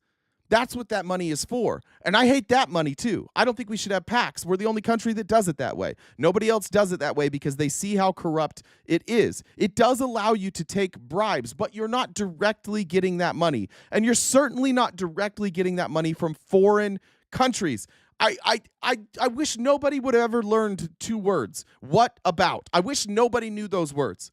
I wish that one of you was capable of just addressing what the fuck is happening in front of you right goddamn now. But you're not.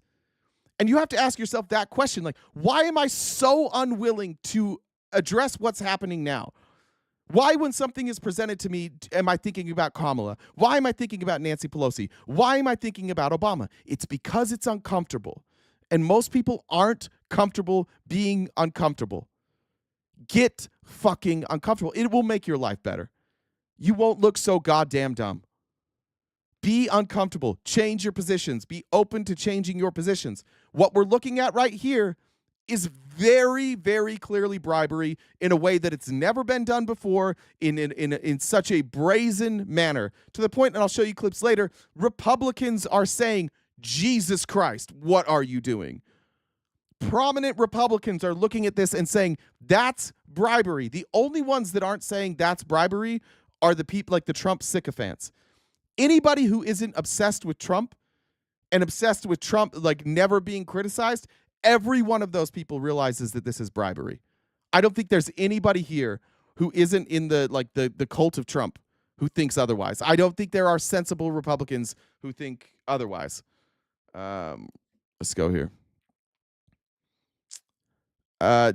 This is a story about the plane. This keeps getting brought up. So let's just get the details on the plane. The Qatar plane is not a gift directly to Trump. It is also not a gift to the federal government. It is a gift. I don't think it makes a great deal of sense. I do think that Trump is going to take this gift and just use it as his own personal plane. There's been two different stories that came out in the media. One said it was for the Defense Department, but Trump's like, no, it's for me. And they're talking about retrofitting it so it would be like Air Force One. Then it would be donated to the presidential library. I'm not sure, honestly, what the strings attached there are. Once it's property of the presidential library, I don't really know like how much access Trump has. I don't know how much money he can take out. I don't know where that money can go.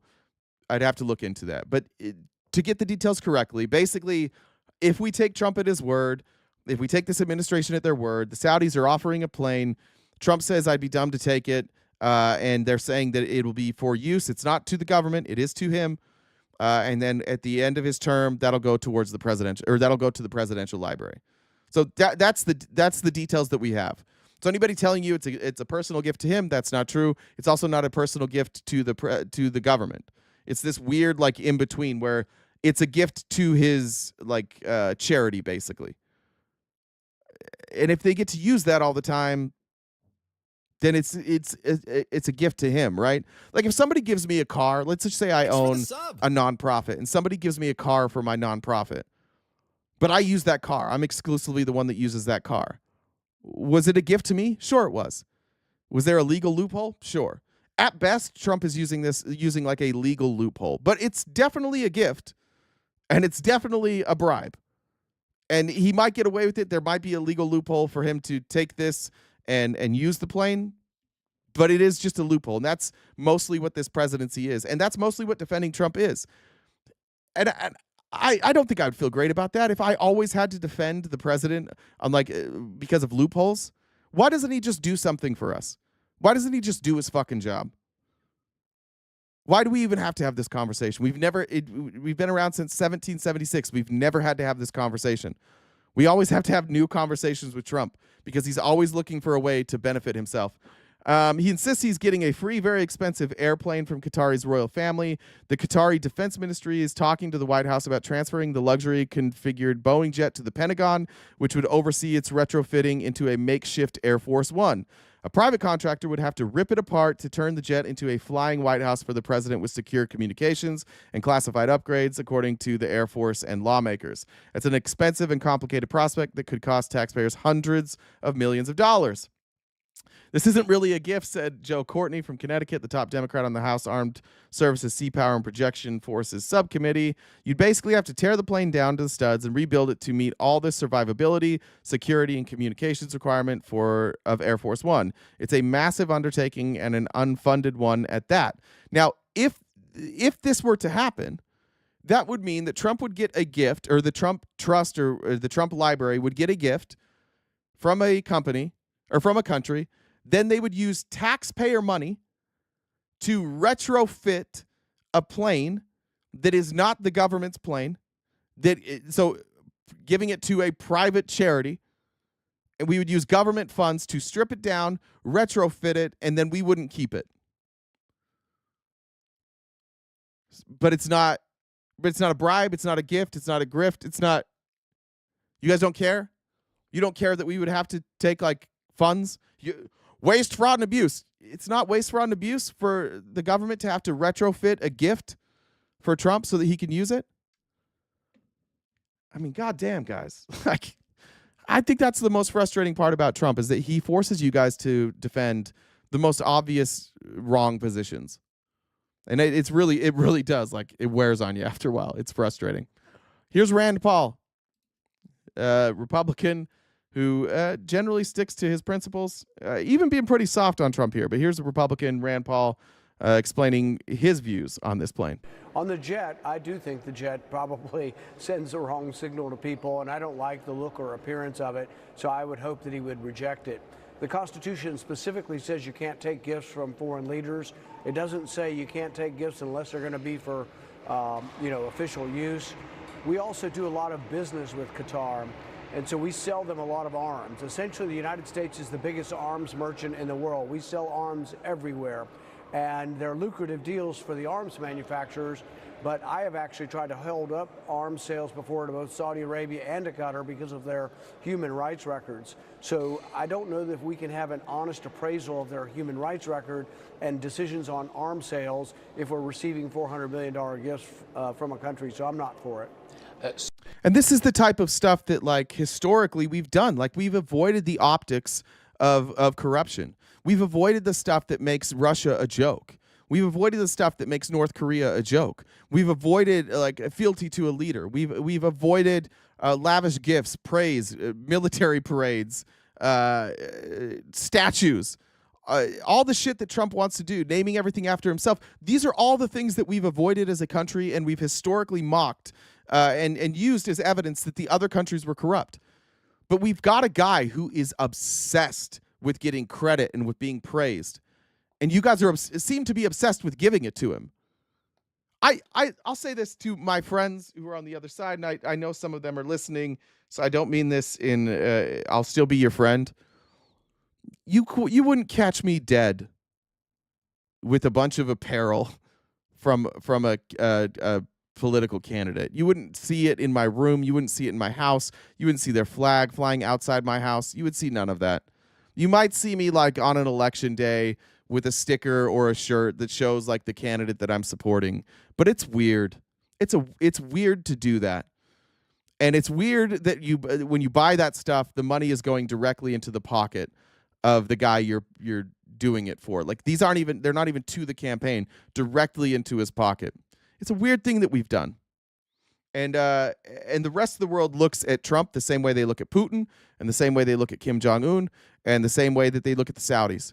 People who they look at them as strongmen dictators who are fragile and obsessed with praise. That's why every time somebody comes to meet with Trump now, they have to praise him because they know that's what he likes. That's why when Trump goes and meets with Putin, he praises him. That's when he goes and he meets with Kim Jong-un, he praises him. When he talks about Xi, he praises him. But when he meets with Zelensky, Zelensky's like, I don't give a fuck if people praise me. I don't demand that you praise me. Then Trump's like, oh, fuck you, dude. You suck. Trump will praise the dictators because that's how he wants to be treated.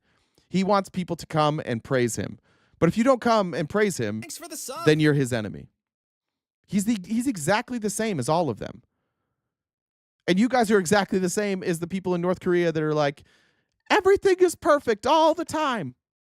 You've just covered your eyes and you're like, fuck it. We're just doing this. We're just doing this worship shit. It's weird. And I know that like some people do it as a joke to trigger people. I also think that's weird. I'm not a huge fan of that. I don't know why the obsession with like triggering people. If I put on I saw a TikTok the other day of this lady that's like, I don't even know what she did. She ran some sort of online business.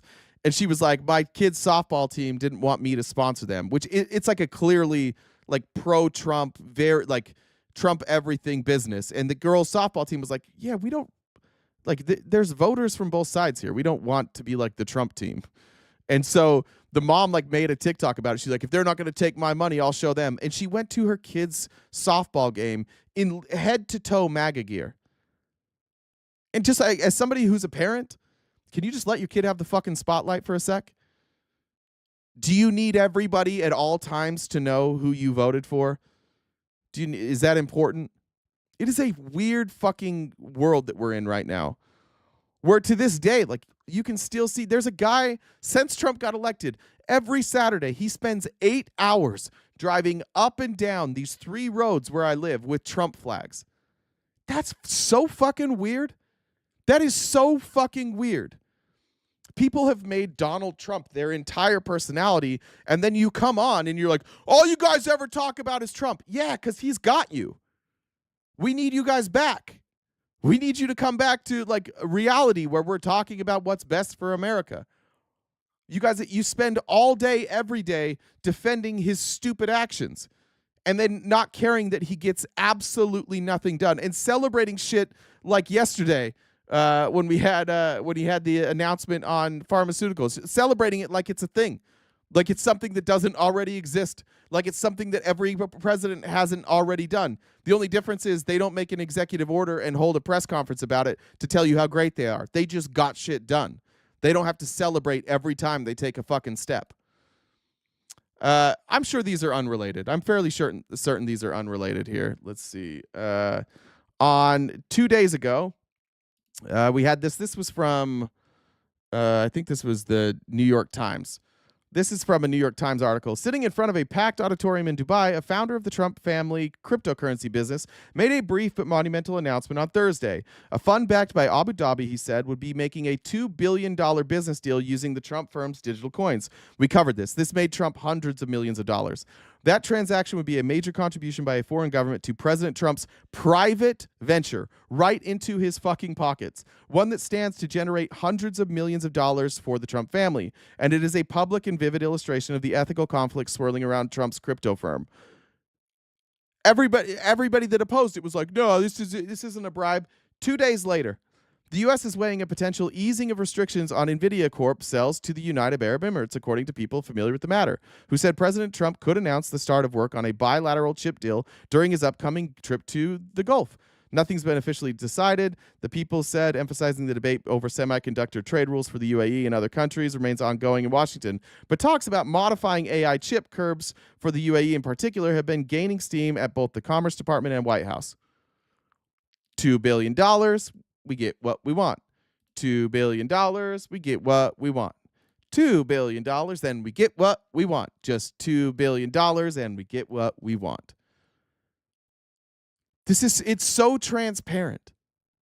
It is so fucking transparent that it makes us crazy when we show you this and you're like,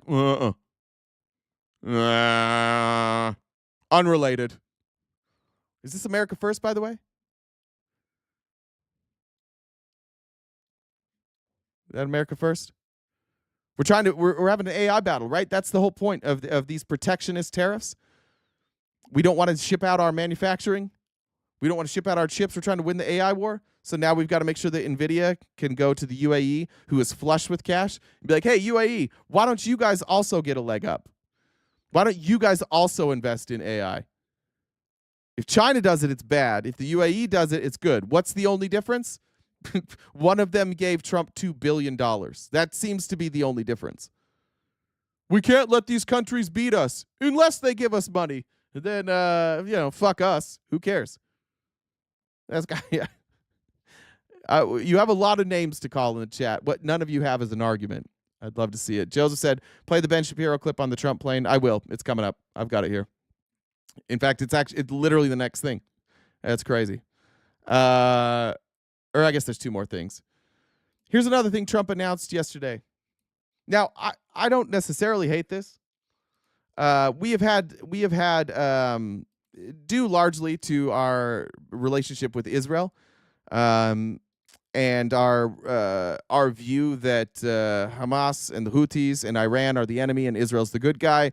We've had sanctions all around the world.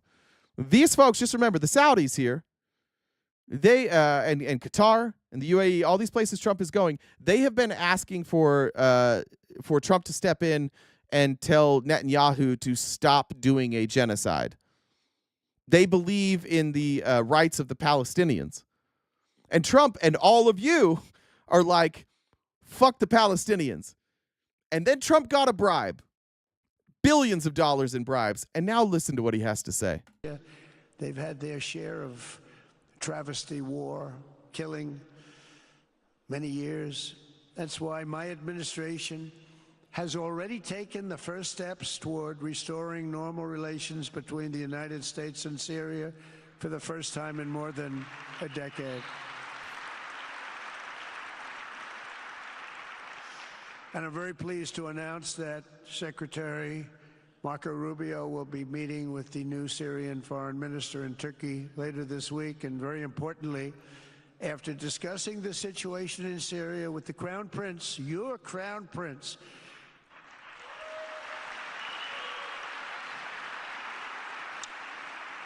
and also with President Erdogan of Turkey, who called me the other day and asked for a very similar thing, among others, and friends of mine, people that I have a lot of respect for in the Middle East, I will be ordering the cessation of sanctions against Syria in order to give them a chance at greatness.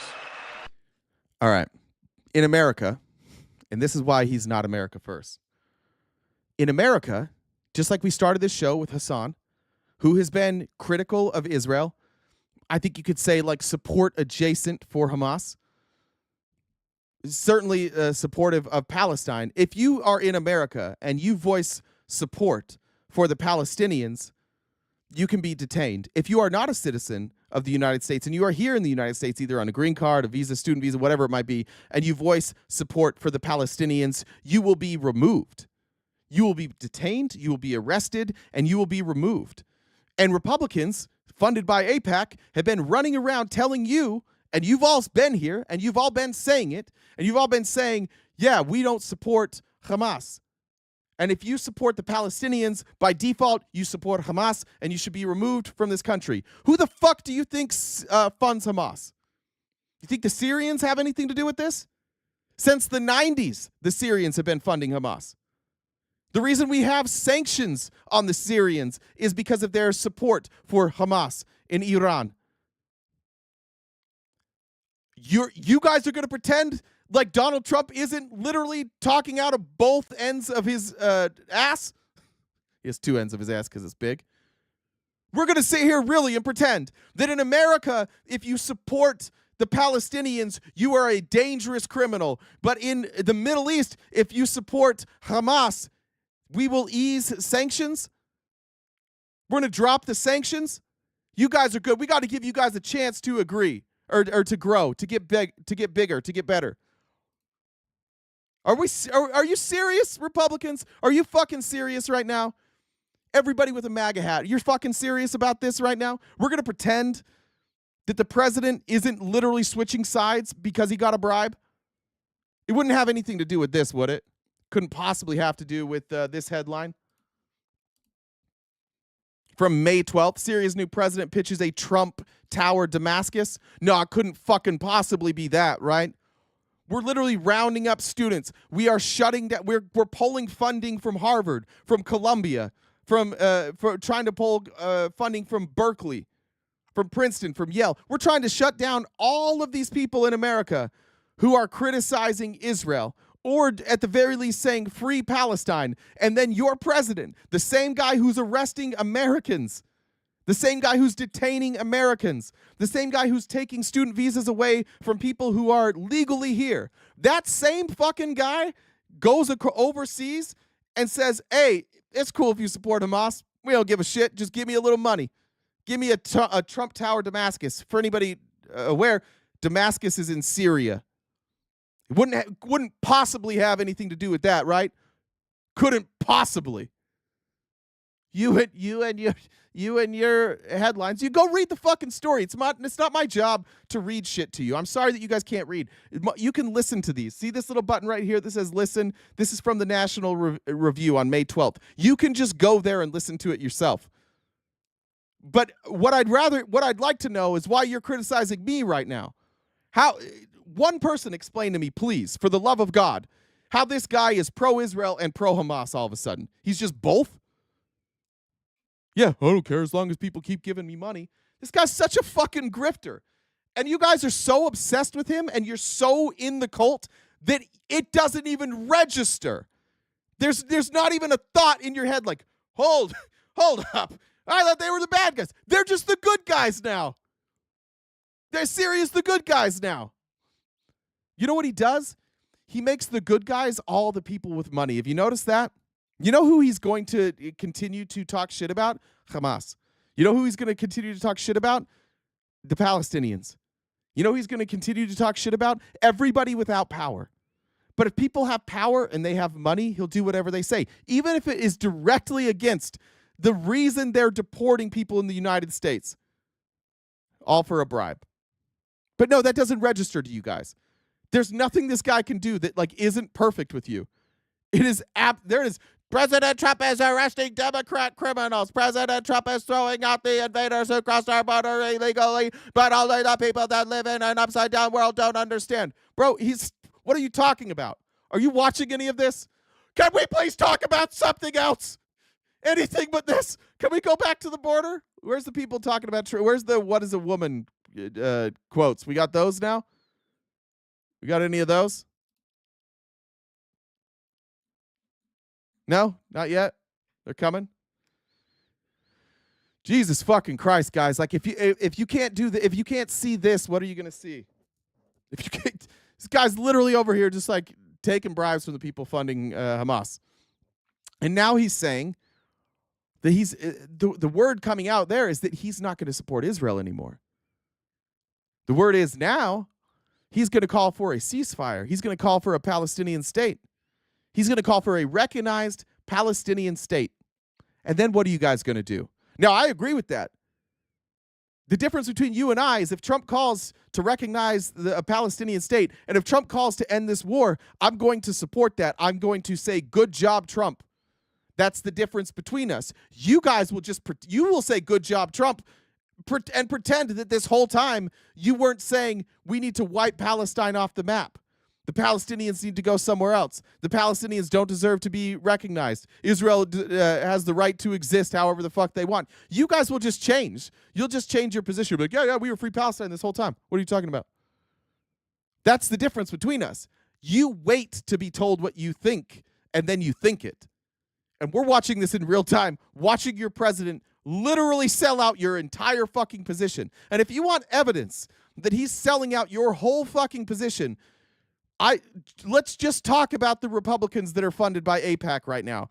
Let's talk about some that are funded by AIPAC, some that are Jewish and funded by AIPAC, and let's just talk about those Republicans. I wonder what AIPAC's doing today. It seems like AIPAC might be losing their shit.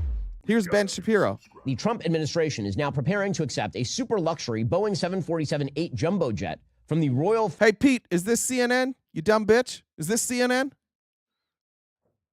I haven't showed a CNN clip once yet, Pete. You dumb bitch. Family of Qatar. It is a $400 million gift available for use by President Trump as new Air Force One until shortly before he leaves office, at which time, according to the deal, the plane doesn't stay with the United States government. It then moves to the Trump Presidential Library Foundation, taking sacks of goodies from people who support Hamas, the Muslim Brotherhood, Al Jazeera, all the rest. That's not America first. Like, please define America first in a way that says you should take sacks of cash from the Qatari royals who are behind Al Jazeera. You guys canceling Ben Shapiro today? Keep that energy. Word for word what I just said. Word for word, the exact fucking thing I just said. I hope you guys are canceling Ben Shapiro today. I hope. And by the way, for all the white nationalists that were here yesterday, I haven't seen it, but want to bet Nick Fuentes says the same shit I say today? Are you going to cancel Nick Fuentes today? No, you're not going to, are you? When Nick Fuentes points out that all this AIPAC money's flowing in now, are you guys are you going to say anything? No, you're not. You're sure not, are you?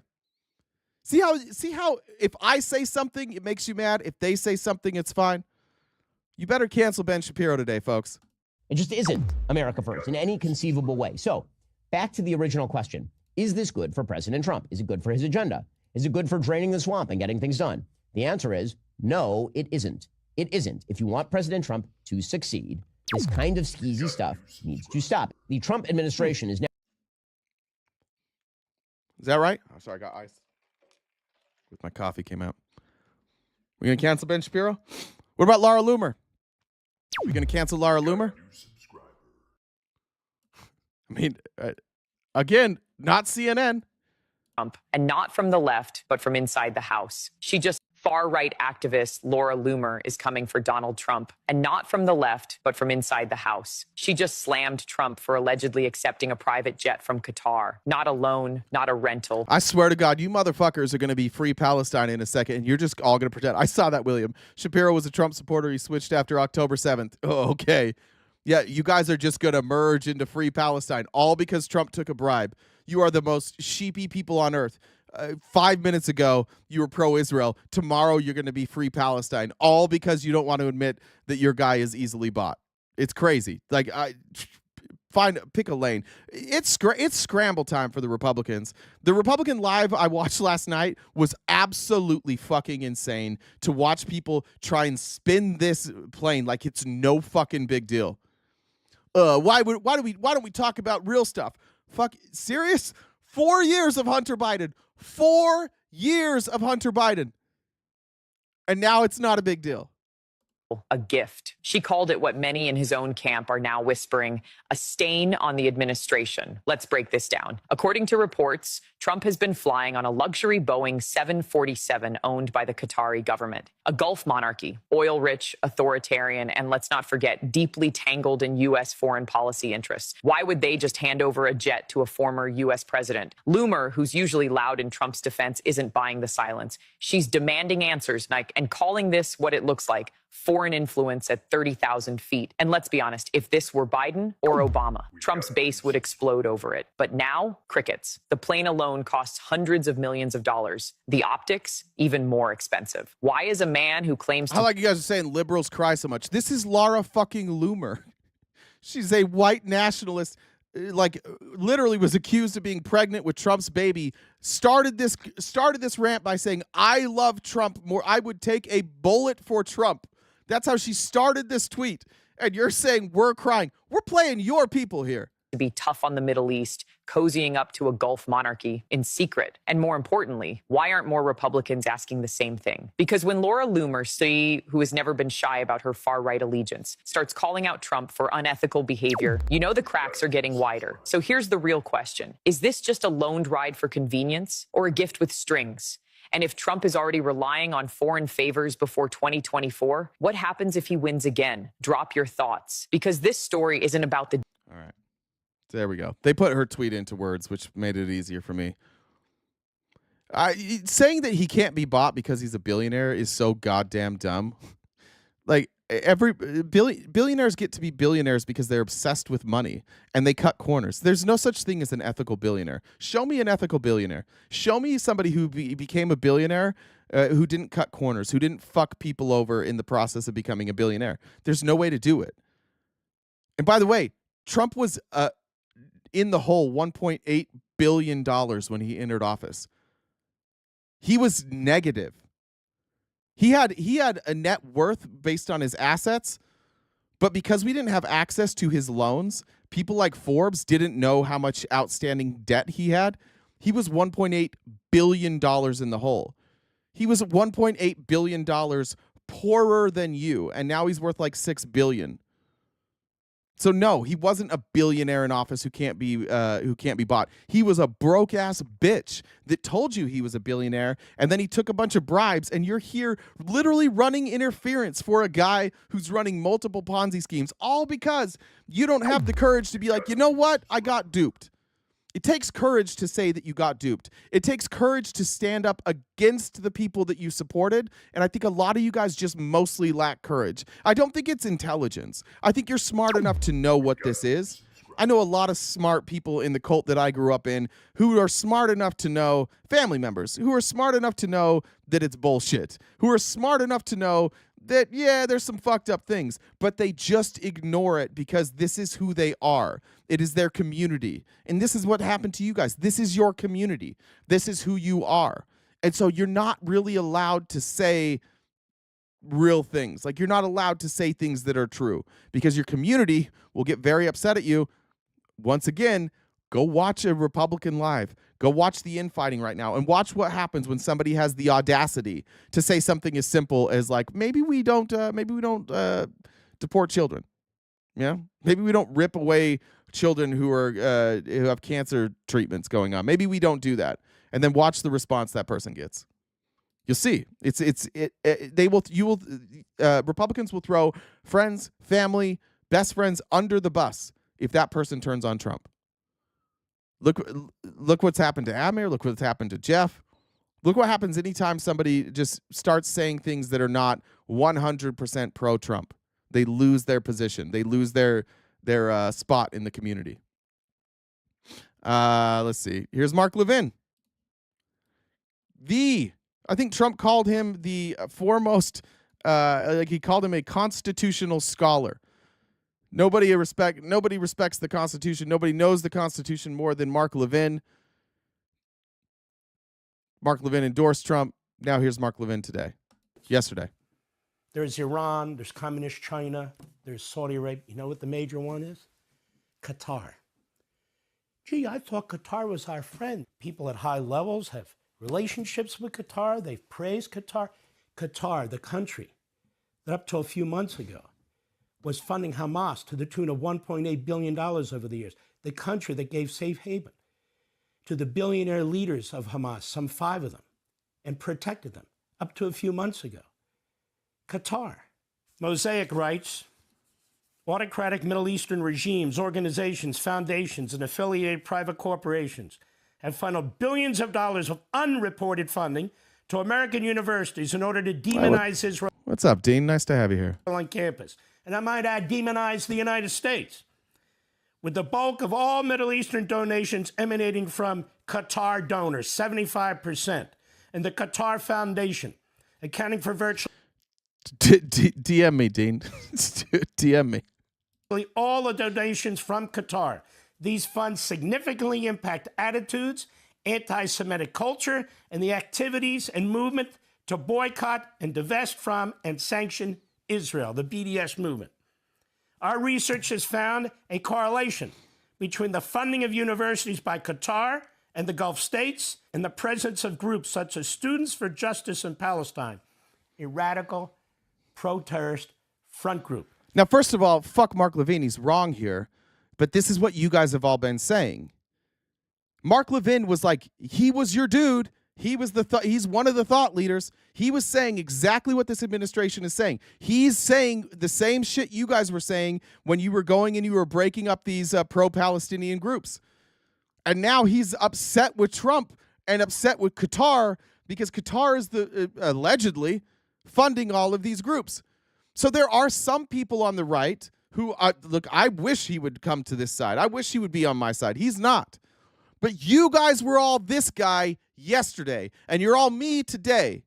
What does that say about you, that you have switched sides overnight? You went from fuck Palestine to free Palestine overnight, all because Trump got a bunch of bribes. It's good. We need him to have bribes, so I'll change all of my views overnight so that Trump can get this free plane and billions of dollars. In a campus environment that fosters an anti-Semitic atmosphere, aggression toward Jews and supporters of Israel. Qatar has long been an important source of funds for the Palestinian terror organization Hamas and has forged relationship with Islamist groups from the Muslim Brotherhood to the Taliban. This from the Free Press, Eli Lake, a couple years back. Right now, senior leaders of Hamas, the perpetrators of the worst atrocity against Jews since the Holocaust, are huddled in Qatar. They've been there for years, but American foreign policy has turned a blind eye. Why? One reason might be that for the last 25 years, this small, energy-rich state has pumped billions into America to purchase influence and good favor. The Qataris have spent their lavish fortune at American law firms on lobbying contracts with former senior officials and on junkets and partnerships with big media companies. The biggest recipients of Qatar largesse, though, have been major universities and think tanks. This is Eli Lake, who works for the Free Press. That's the same outlet that has, what's that lady's name that she went from the right to the left? Who's the Free Press lady? You guys know who it is. Barry Weiss. This guy the person he's quoting here works for the Free Press. And they're saying that the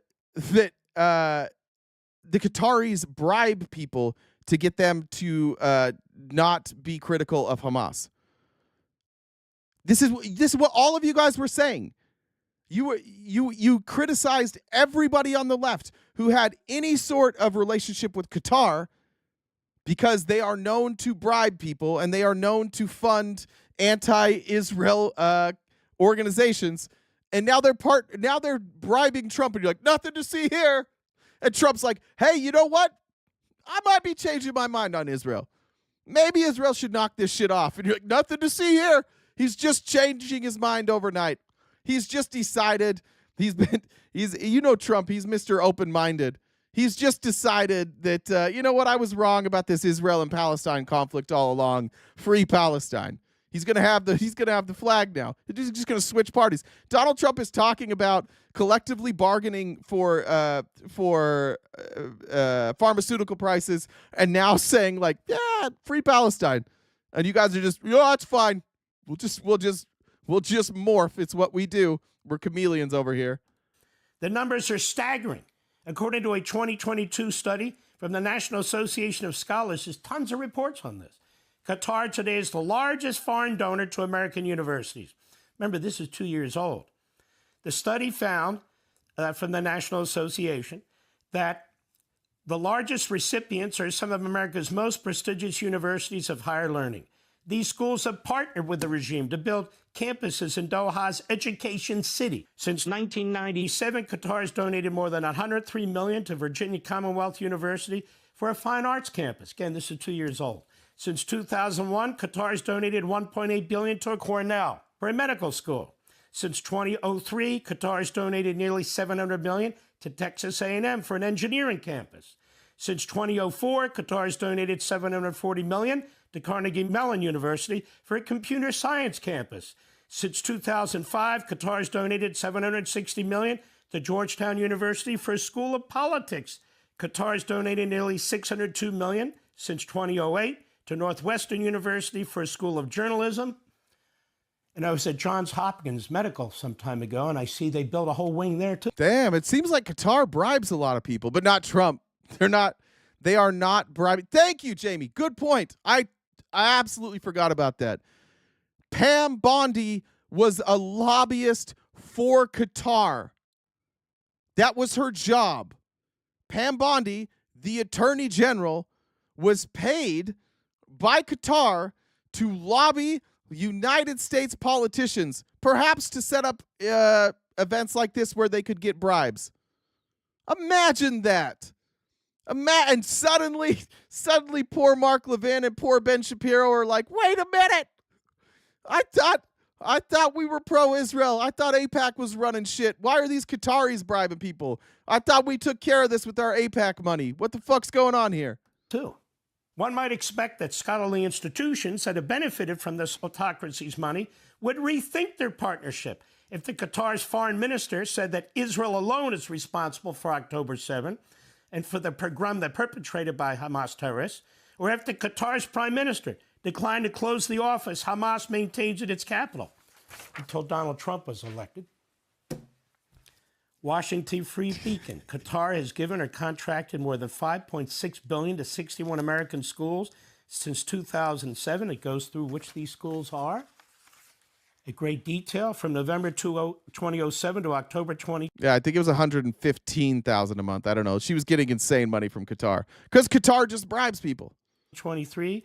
Qatar made 1,116 donations to American universities, totaling almost $6 billion, record shows. This has led to accusation that Doha is using the influence with the country's top schools to mainstream propaganda that portrays Israel in a negative light. You don't say. I don't know if you. I don't think you can call it propaganda to portray Israel in a negative light. I think propaganda is portraying Israel in a positive light. If you just say what Israel is doing, it's going to be negative.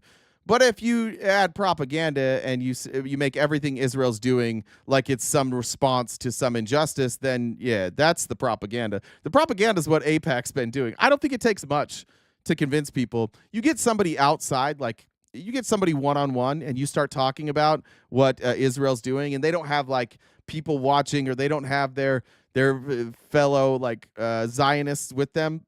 It's pretty clear that Israel's not good. I don't know. I feel like they might have overspent here. But once again, this is a very entrenched right-wing commentator who Trump has called like the foremost scholar on the Constitution, saying Qatari bribes people, and now they're giving Trump bribes. Say, Newsweek. Between 1986 and 2018, Middle Eastern countries donated more than $6.6 billion. So I'm not even counting the gorilla balls. We can do policy debates. When you guys do policy, there's no policy yet. They haven't passed any bills. What do you want to debate? Hey, what's your opinion on all of those bills that didn't get passed? My opinion is they didn't get passed. What's your opinion? Last 7 years to U.S. universities. Reported less than $3.6 billion to the federal government. They have an obligation under federal law to report the Department of Education how much money they're getting from foreign governments, which foreign governments, and what it's being used for. Billions of dollars have not been reported.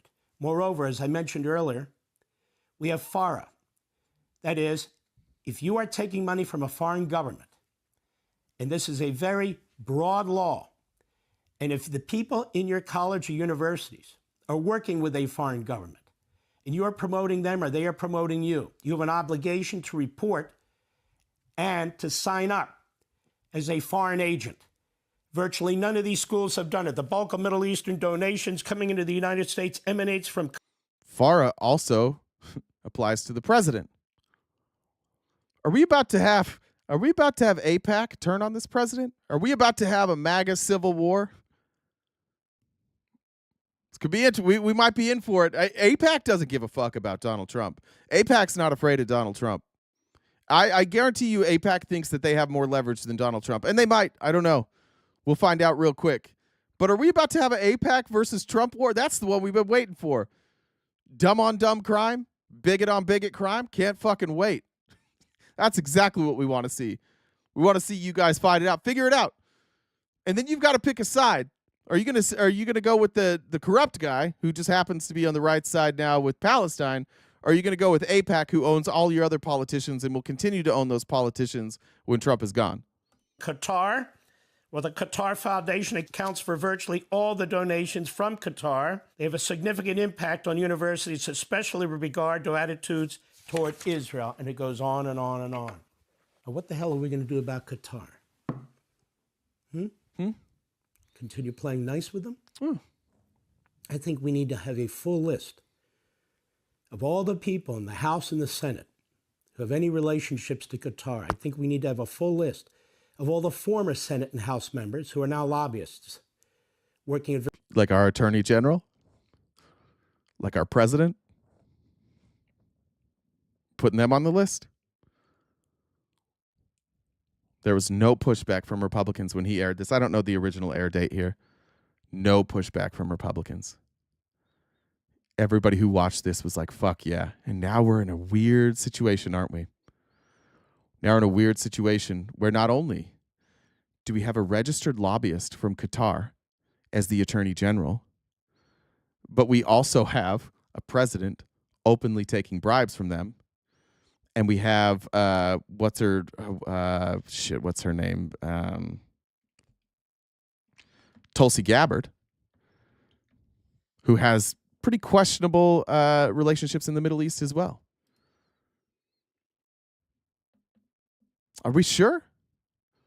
You guys sure about this administration? Are you sure these aren't foreign agents?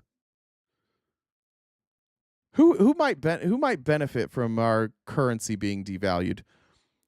Who might benefit from access to companies in the United States?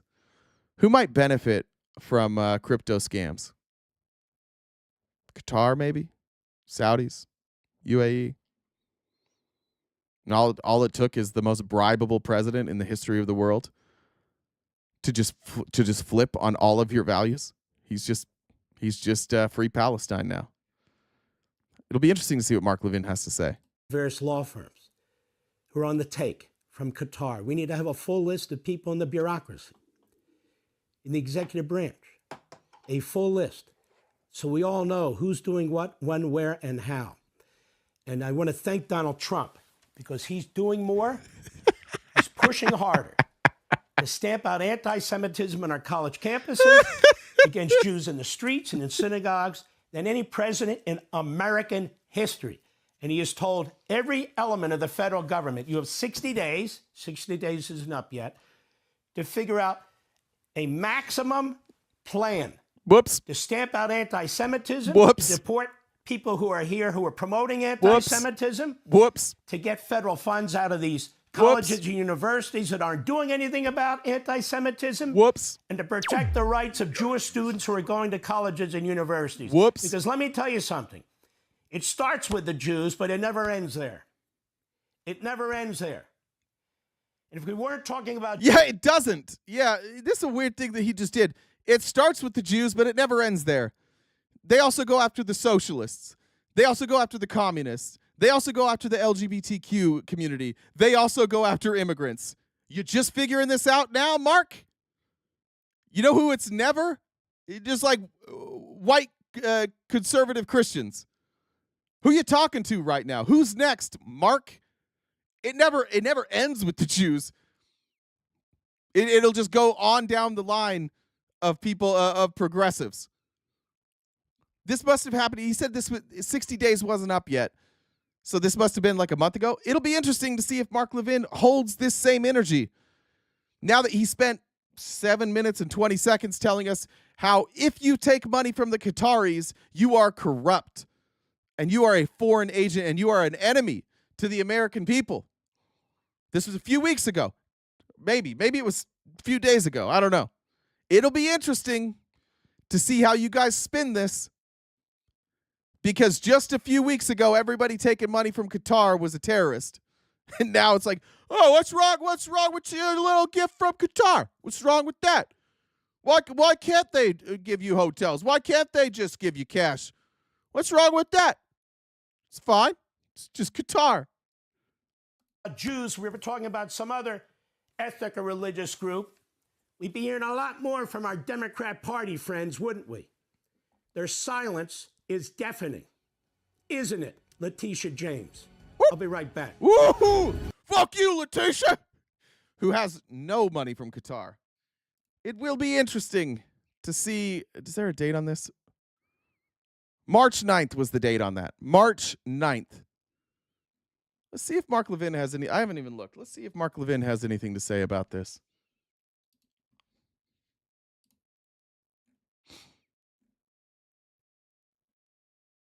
We're talking about Biden today. We're talking about Joe Biden. Here's a good ruling. Judge orders American Muslims for Palestine. Trump reported meeting with Syrian jihadi who now, okay, we're getting closer there. Oh, okay. A little bit. He's a little bit. The Houthis are attacking Israel with missiles as I post this. Too bad we cut a deal with them that intentionally excluded our ally Israel. It gave them a green light. All right. Netanyahu says Israel will soon launch full against Hamas. Not super loud about it so far.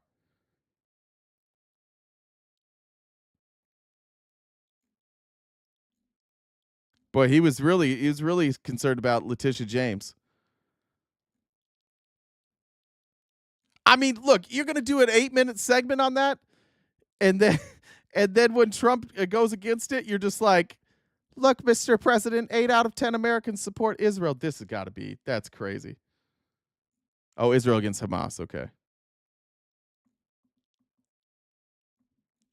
I mean, I'd say he didn't keep that same energy if I had to guess. Jen, you want to do announcements while you're here? Yeah, man. All right. All right. So we've got a little more than an hour left of the show. Looks like we're doing well on the gift goal. If we could finish it off. I always like to finish things off over here. Venmo, Cash App, PayPal, Super Chats all go towards knocking out the rest of that balance. Did you get a message or what I said? No, I'm laughing at what you said. Okay. I never know. Give me both. So yeah, if you guys could help us knock that out, we would greatly appreciate it. Jay loves to be finished off. Come on. So if you haven't already subscribed to us on Twitch, please do so. You can use your Amazon Prime sub. YouTube regular subscriptions. We also have 4 different memberships if you'd like to contribute that way. If anyone disagrees with RTP and would like to, I'm laughing at the comments because you act like this is new. The thing is that I say none of this is surprising. I know. I'm just a child. I just can't. I'm laughing at the comments. They're Jen. It's like they're new here. Good point. Yeah, get it together. Anyways. Get it together, Jen. This is a family show. That's a win. I wouldn't be a part of it if that was the case. That's a good point. But anyways, if you guys disagree with Jay, how you do that to come up and talk to him in real time is you DM me on Discord. Discord's the same username as the Venmo. So Jen, 2 N's, Dub, 2 B's, the number 1. If you DM me on Discord, I can bring you up to talk to RTP in real time. Check out our link tree. We're on most social media platforms and we've got merchandise. Please like this stream if you're watching over on YouTube. And if you could engage with our content, that would be fantastic as well. So yeah, we've got a little more than an hour to knock out the rest of that goal. So today I learned that in order to open a zoo, you must have at least 4 pandas, 2 grizzlies, 3 black bears, 1 brown bear, and 4 polar bears. Damn, it's a lot of bears. Apparently that's the bare minimum. Stupid. Get the fuck out of here. That's so stupid. I was wrong when Haley said it was time to start the train. She said wanted me to clarify the dollar train is not what she was talking about. That tracks. Perfect mix. Thanks for joining the dollar train as well. I got that. And then there was a couple here. Amy said Jen's the hottest and we love her. Yes, all caps for Jen. She loves that, guys. Make sure to give Jen lots of compliments. She's a huge fan of compliments. If you're new here, just know, like, if you wanna make sure to leave a good impression on everybody, give Jen a lot of compliments. Kelsey and Janelle also, thanks for joining the Dollar Train. It's nice to have you. Some new names on the donations today. I love seeing that. That means we have new people here. Welcome. If you're here and you agree with me, terrific. If you're here and you disagree with me, even fucking better. And like Jen said, you're always welcome to come up here and discuss any of this just by messaging Jen on Discord, and we'll bring you right up. All right, now we're going to go to Newsmax. We're still talking about Trump. Newsmax, it's a bridge too far for Newsmax right now. I don't think Newsmax can get there either. But what do you think of accepting this gift? I really don't like this. I gotta say, it makes me really uncomfortable. And it's not just that, this is not a gift. This is Qatar, a state sponsor of terror that has Hamas in the palm of its hand, giving a bribe. And I don't think President Trump would capitulate to anything that they asked him to. You guys are so goddamn crazy about Trump. He would never do anything bad. He just doesn't know. He's taking a bribe. He doesn't know that these people normally bribe people. Like, they treat him like it's his first day on the fucking job every time. Like, he'll learn. He took a plane, lady. He took a fucking plane. He's taken millions of dollars from them and pumped it into his business. What's worse about Newsmax and what's worse about all you conservatives is that this is the first time you're finding out that Qatar is and the UAE and the Saudis are bribing Trump openly. You just don't know it. It's just that it took literally a giant, what is that, a 757 plane? I don't know what it is. It took a giant plane. Literally, it takes a massive piece of equipment for you to realize that this guy's being bribed. When it's just cash, none of you seem to notice. So, like, it's almost like Qatar's like, is anybody going to figure out we're bribing this motherfucker? We'll give him a plane. We'll see, or Saudis. We'll see. But that doesn't mean that it's not below the appearance of a conflict of interest. And I'll just say one more thing. Watching how quickly the Qataris were able to get Idan Alexander released, obviously, I'm so grateful to God and so grateful to President Trump for getting this man out of Hamas captivity where he was tortured. But also, it really raises the question, they can make Hamas do anything in minutes, in hours. There are 58 other hostages there. What about them? Why is Qatar suddenly a major player in terms of controlling the scene? I hate that. Hamas is celebrating. What could possibly have changed? It seems like before they gave him a plane, he wasn't listening. And before they promised him a Trump Tower in their country, it seems like before they gave him all these concessions, he wasn't listening to them. And now he's what changed? I can't figure it out. I'm sure Trump would never do something like this. You know they have to say that, right? They have to say this person that they don't know, I'm sure he would never do something corrupt. This dude's been sued every year of his life. His entire life. He has screwed people over his entire life. He has given bribes and taken bribes his entire life. And Newsmax can't fathom, what's going on? I can't even figure this out. How come all of a sudden, after this bribe, he's doing things for them? Nobody will ever know. See this as their first agreement with the United States, and it turns my stomach, you guys. I don't disagree. You guys, I got a tummy ache now because people are going to start thinking Donald Trump is corrupt just because Qatar is bad. Now people are going to start saying bad things about Trump, and that makes my tummy hurt. Listen, if your favorite politician gets caught being corrupt, it shouldn't make your tummy hurt. You should just go, I don't support them anymore. But if you're in the MAGA cult, you're not allowed to say that. You just say, like, what is some way that I can ignore this? How could I possibly ignore this obvious corruption? I got those ones, Jen. Yeah, thank you. All right. Here's the response. Finally, Chuck Schumer, apparently somebody nudged him and woke him up from a nap. And I'm going to guess that who nudged him was AIPAC. And said, hey, Chuck, we need you to go out here because our boy's switching sides. So now Chuck Schumer, who has been like, let's just sit back and let the Trump administration do what they're doing. They'll shoot themselves in the foot. Suddenly AIPAC jumps in and Chuck Schumer's ready to act.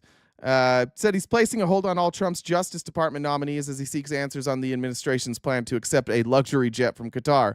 In light of the deeply troubling news of a possible Qatari-funded Air Force One and the reports that the Attorney General personally signed off on this clearly unethical deal, I am announcing a hold on all DOJ political nominees until we get more answers.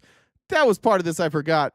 Please remember that the Attorney General lobbied. Her job was to bribe people for Qatar, and now her job is to prosecute the law. And so the person who used to do the bribing for Qatar is now in a position where she's saying, don't worry, Qatar, we won't investigate this bribe because I'm in charge of investigating bribes, and I'm not going to investigate this bribe. And we sure as shit know Kash Patel's not going to investigate. She's just personally signing off. A Qatari shill, a lobbyist from Qatar, is saying, no, they're not bad. They're good. It's fine. This isn't a bribe. It's something else. If it's not a bribe, can somebody explain what it is? Like, I don't think saying a gift is good enough. I don't think you can just be like, oh, it's a gift, because that's still a bribe. You can't say that he's getting nothing for it because he's getting real estate deals. You can't say that he didn't change his mind because he just changed his mind on Israel. He just changed his mind on Palestine. I've said for a long time, Trump could be the greatest president of all time. If Trump just did what was good for America instead of what was good for him, he would go down as the most consequential, good president ever. Trump could convince all of you guys to be on board with universal health care. Every one of you would do it tomorrow. If Trump came out tomorrow and was like, hey, we're going to do universal health care, you guys would be like, that's fine. Yeah, we're going to do universal health care. He could do that. He has that much power. 80% of you are just going to be like, you're just going to switch sides. You're just not going to be like pro-Israel anymore because AIPAC's going to come after Trump, and then all of you guys are going to say the same shit we've been saying. AIPAC has too much control. Fuck AIPAC. And then you're all going to be free Palestine, and then the conflict ends. And then you'll just pretend that like we weren't right all along. And you'll just ignore the fact that for some reason you listened to all of these people who told you that Israel was good. You'll just pretend. Yeah. They just changed their mind overnight when Trump got a bribe, and that's totally normal. On top of all of this corruption, I don't know. I just want to have somebody explain to me how this isn't racist. So we've had what you guys call a border crisis, what you've called an invasion. You don't want, you say shut down the border completely. No more people seeking asylum. We don't want anybody that's seeking asylum here because we the American people, we are not the world's police. We are also not the world's safety net. We got to take care of America first, and then we'll take care of immigrants. So now you've got to explain to me why Trump is doing this. The Trump administration, they're saying that essentially these white South Africans assimilate better, and they're also not as much of a security risk. That's really causing a lot of people to be appalled, frankly. And I also should tell people that this violence that they're talking about that are dealing with these Afrikaners, I've been hearing from people that say there is violence in South Africa, but it's affecting everybody of every single race, Katie. One of my best friends in the world is a white South Afrikaner. He was here illegally for a long time in Arizona for a long time, but he's white. When you watch ICE going around and detaining people, is it ever a white person? You don't think we have people that are here illegally who are white? So you make this argument that we can't take people on. You say it's not about race, guys. It's totally not about race. It's not about race. We can't do this. You only deport Hispanic people. Have we seen any white people being sent to that prison in El Salvador? No. Have you seen white people being tracked down and arrested in the streets? No. Are there people that are here illegally who are white? Mm-hmm. And now we're bringing refugees from South Africa. I don't even know what they're fleeing. Like, they seem to be safe. There's violence in South Africa, but the violence doesn't seem to be directed specifically at white people. There's violence all around South Africa. They've got real problems over there. Their biggest problem is that the overwhelming majority of the population is black, but all the land was given to the white people. All the wealth was given to the white people. And so, yeah, you've got a problem there when white people got the land because they're white. And now the people that are running the country are like, hey, listen, this is fucking crazy. Like, why do they have everything? That's a problem. And so there's violence if there's violence in South Africa and we need to take refugees, it shouldn't just be white refugees. But here we are taking just white refugees from South Africa. And Trump saying, well, it's because they assimilate better. What do you mean by that? What do you mean by they assimilate better? I think what you mean is that America has a lot of racists. And when Americans see a white person, they're not afraid. And when they see a brown person, they're afraid. And so you can bring white people over and nobody's afraid, which is fine. I'm also not afraid of these people coming from South Africa. Not afraid of them at all. But I'm also not afraid of the people standing in line making asylum claims either. So you got to ask yourself, why are you afraid of the asylum seekers, but you're not afraid of the people coming from South Africa if it's not race related? You know nothing about these people. You have no clue about any of them. You say that the brown people come from countries with historical violence. Newsflash, South Africa isn't really like a beacon of peace. It hasn't been. There's been a lot of violence in South Africa as long as I've been alive. It's been they've had uprisings, they've had like civil wars, they have violent sex, they have gangs, they have all this stuff. All the stuff that you say is why nobody can come from El Salvador or Venezuela. That all exists in South Africa, but we have no problem bringing people over. Why? I think it's because they're white.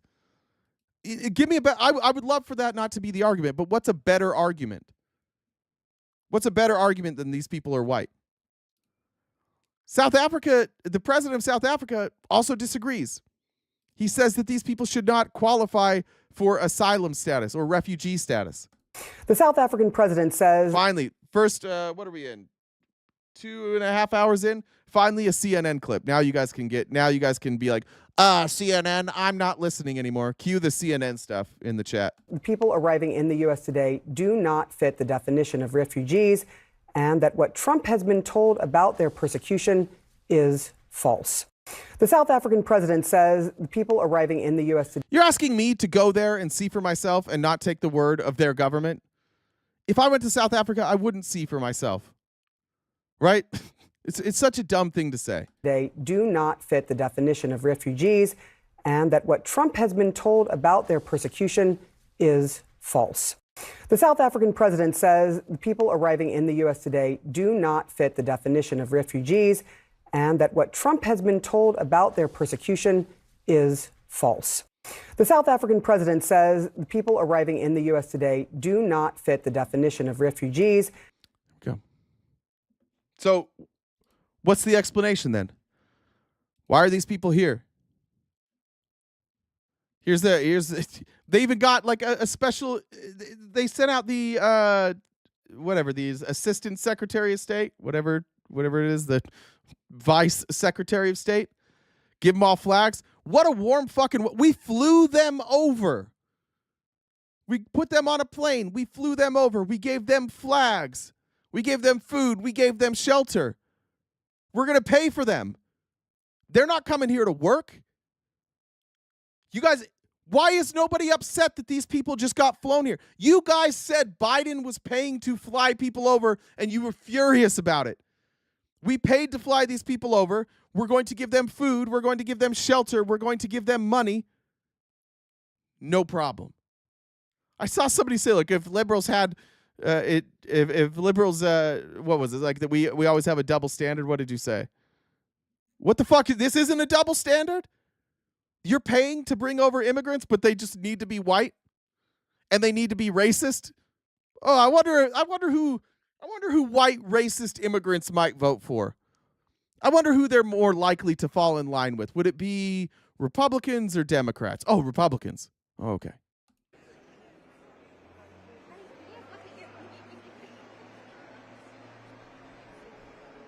Look at that. Look how battered and emaciated they look. Boy, these look just like the refugees from Palestine. Look at them. They're all dirty from walking thousands of miles. Look at these poor abused people. I can't believe they made it out with their lives. Look at they look like they've just been through battle. Just families. Nice clothes. Man, looks like we saved them just in time.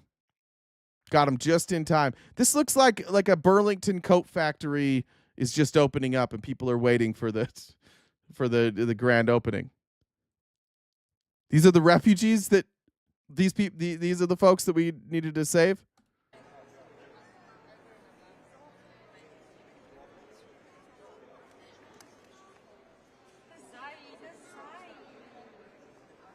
And then we just stage them in a photo op with fucking balloons. Are you out of your mind? We put up a backdrop. We stage a whole photo op because God forbid this administration ever does anything and not make a fucking show out of it. It's embarrassing.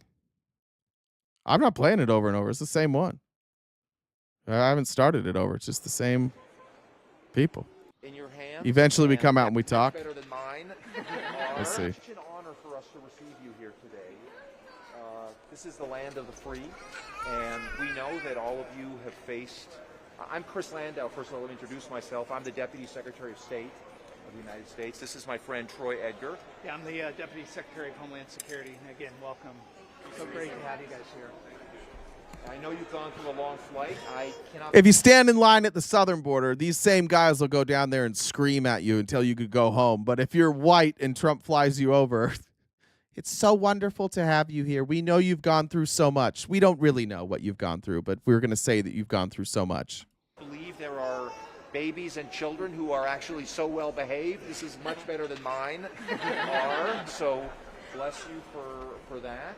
And you know, I think it's so happy. It makes me so happy to see you with our flag in your hands, and that flag symbolizes liberty for so many of us. Thanks, Rory. Many of us, our families, have had a journey not that different from the journey that you are embarking on today. My own father was born in Europe and had to leave his country when Hitler came in the 1930s, and made his way to South America first, and then eventually to the United States. Whoa! So, whoa! Whoa! What's his name? Who's this guy? Hold on. What is his name? I leave you here today. All of you have faced. I'm Chris Landau. First of all, let me introduce. Chris Landau?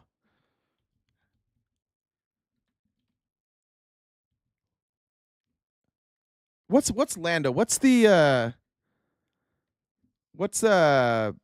origins of the last name Landau? Okay, Ashkenazi Jew, so German and Jewish. Okay. Made me nervous. It just made me nervous when he said his family went to South America first. That made me a little bit nervous. I don't know what his family history is there, but that made me nervous. Anyways, there we go. We're rolling out the welcome mat because we brought in some good whites. It's important to bring in some more good whites for those Southern folk.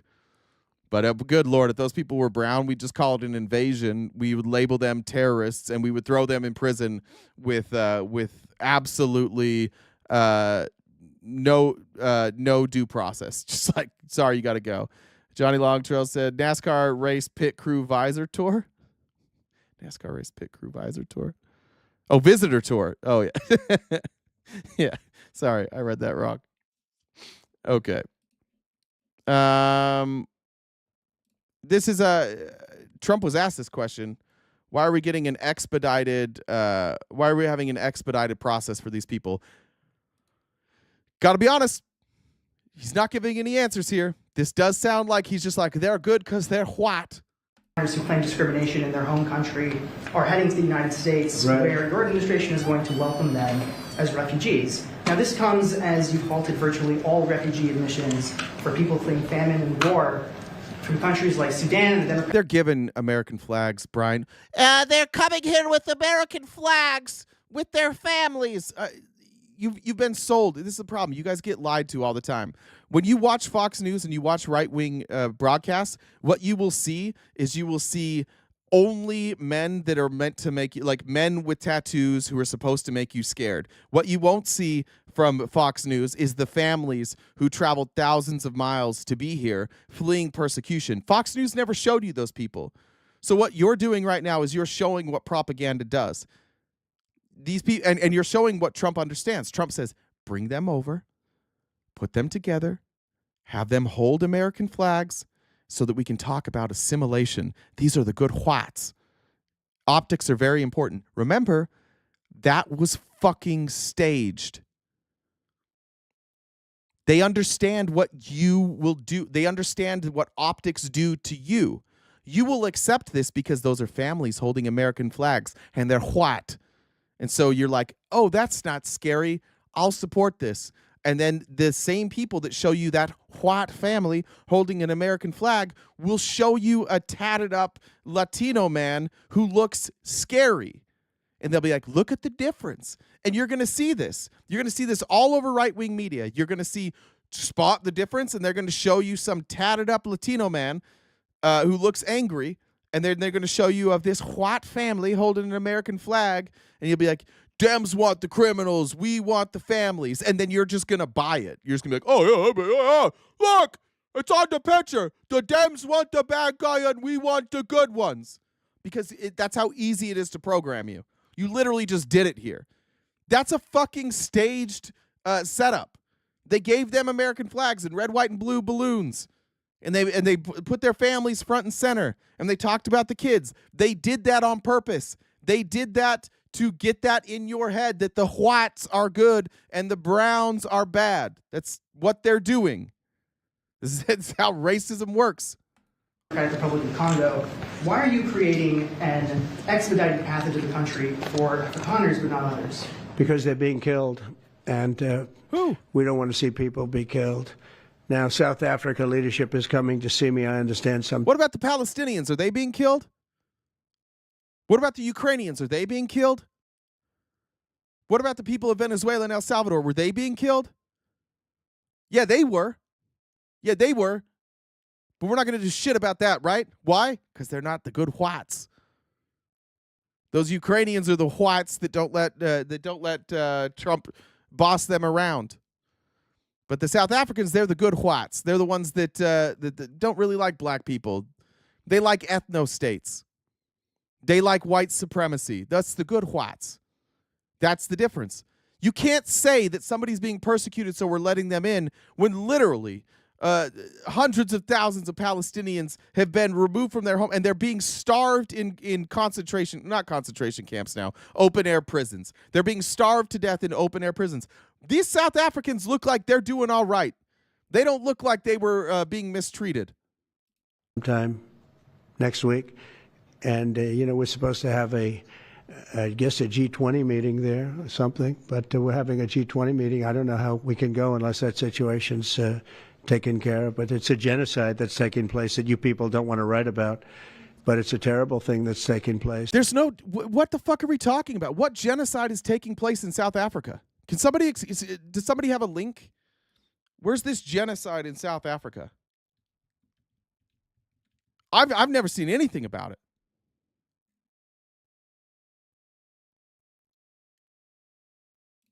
Where's this? Anybody know?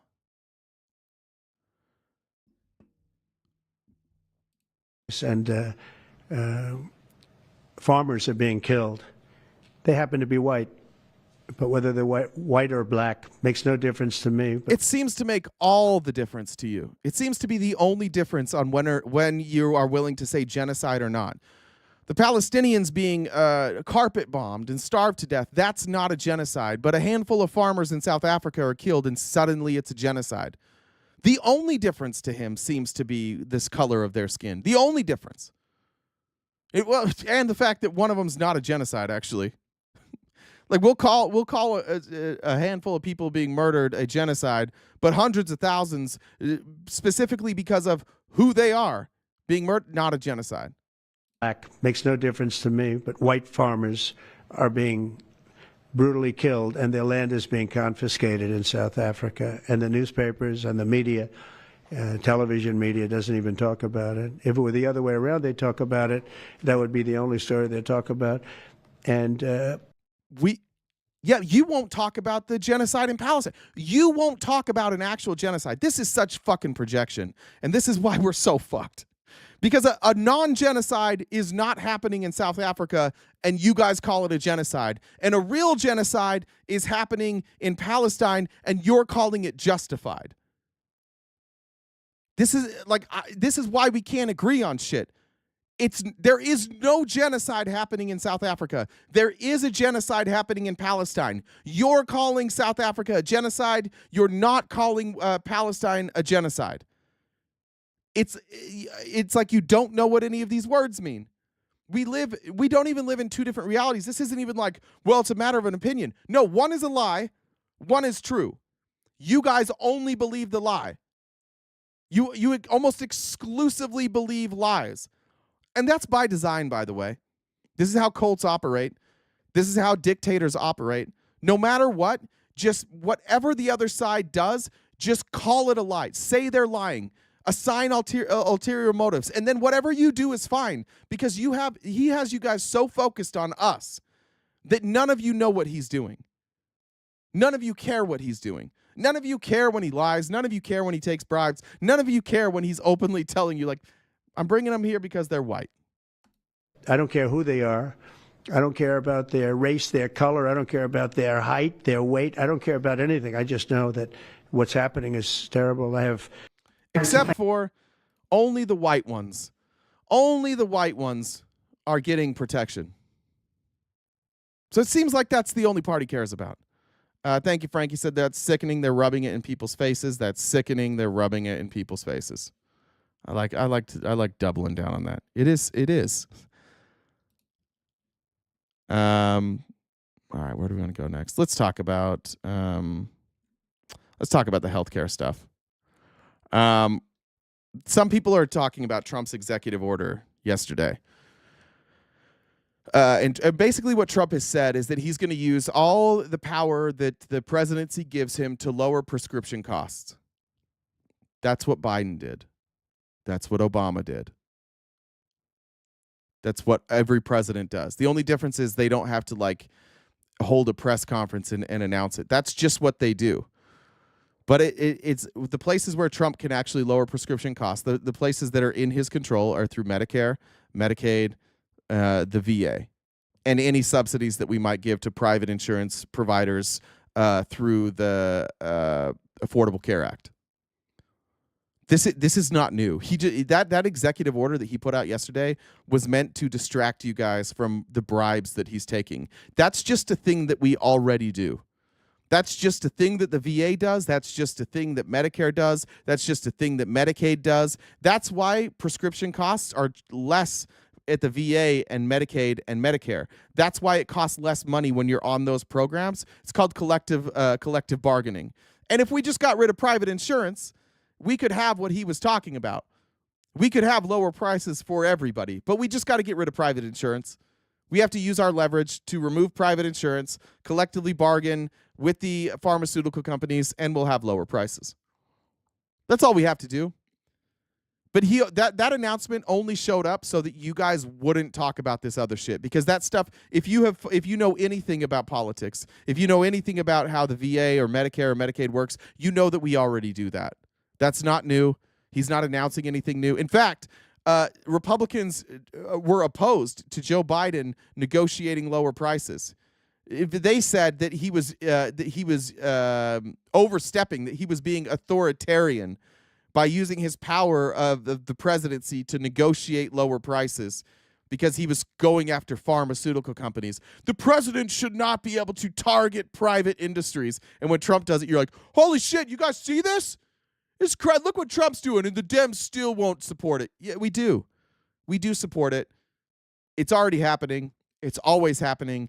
You guys are the ones who don't support it. You're the reason that we can't do this.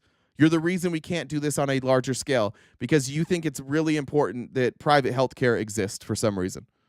You think it's really important that people make a bunch of money off of paying our bills. Joe Biden did absolutely nothing. Want to see? Watch. Joe Biden caps insulin. Did you guys hear that story? You guys remember this? Remember when Donald Trump was bragging about something that he said Biden didn't do?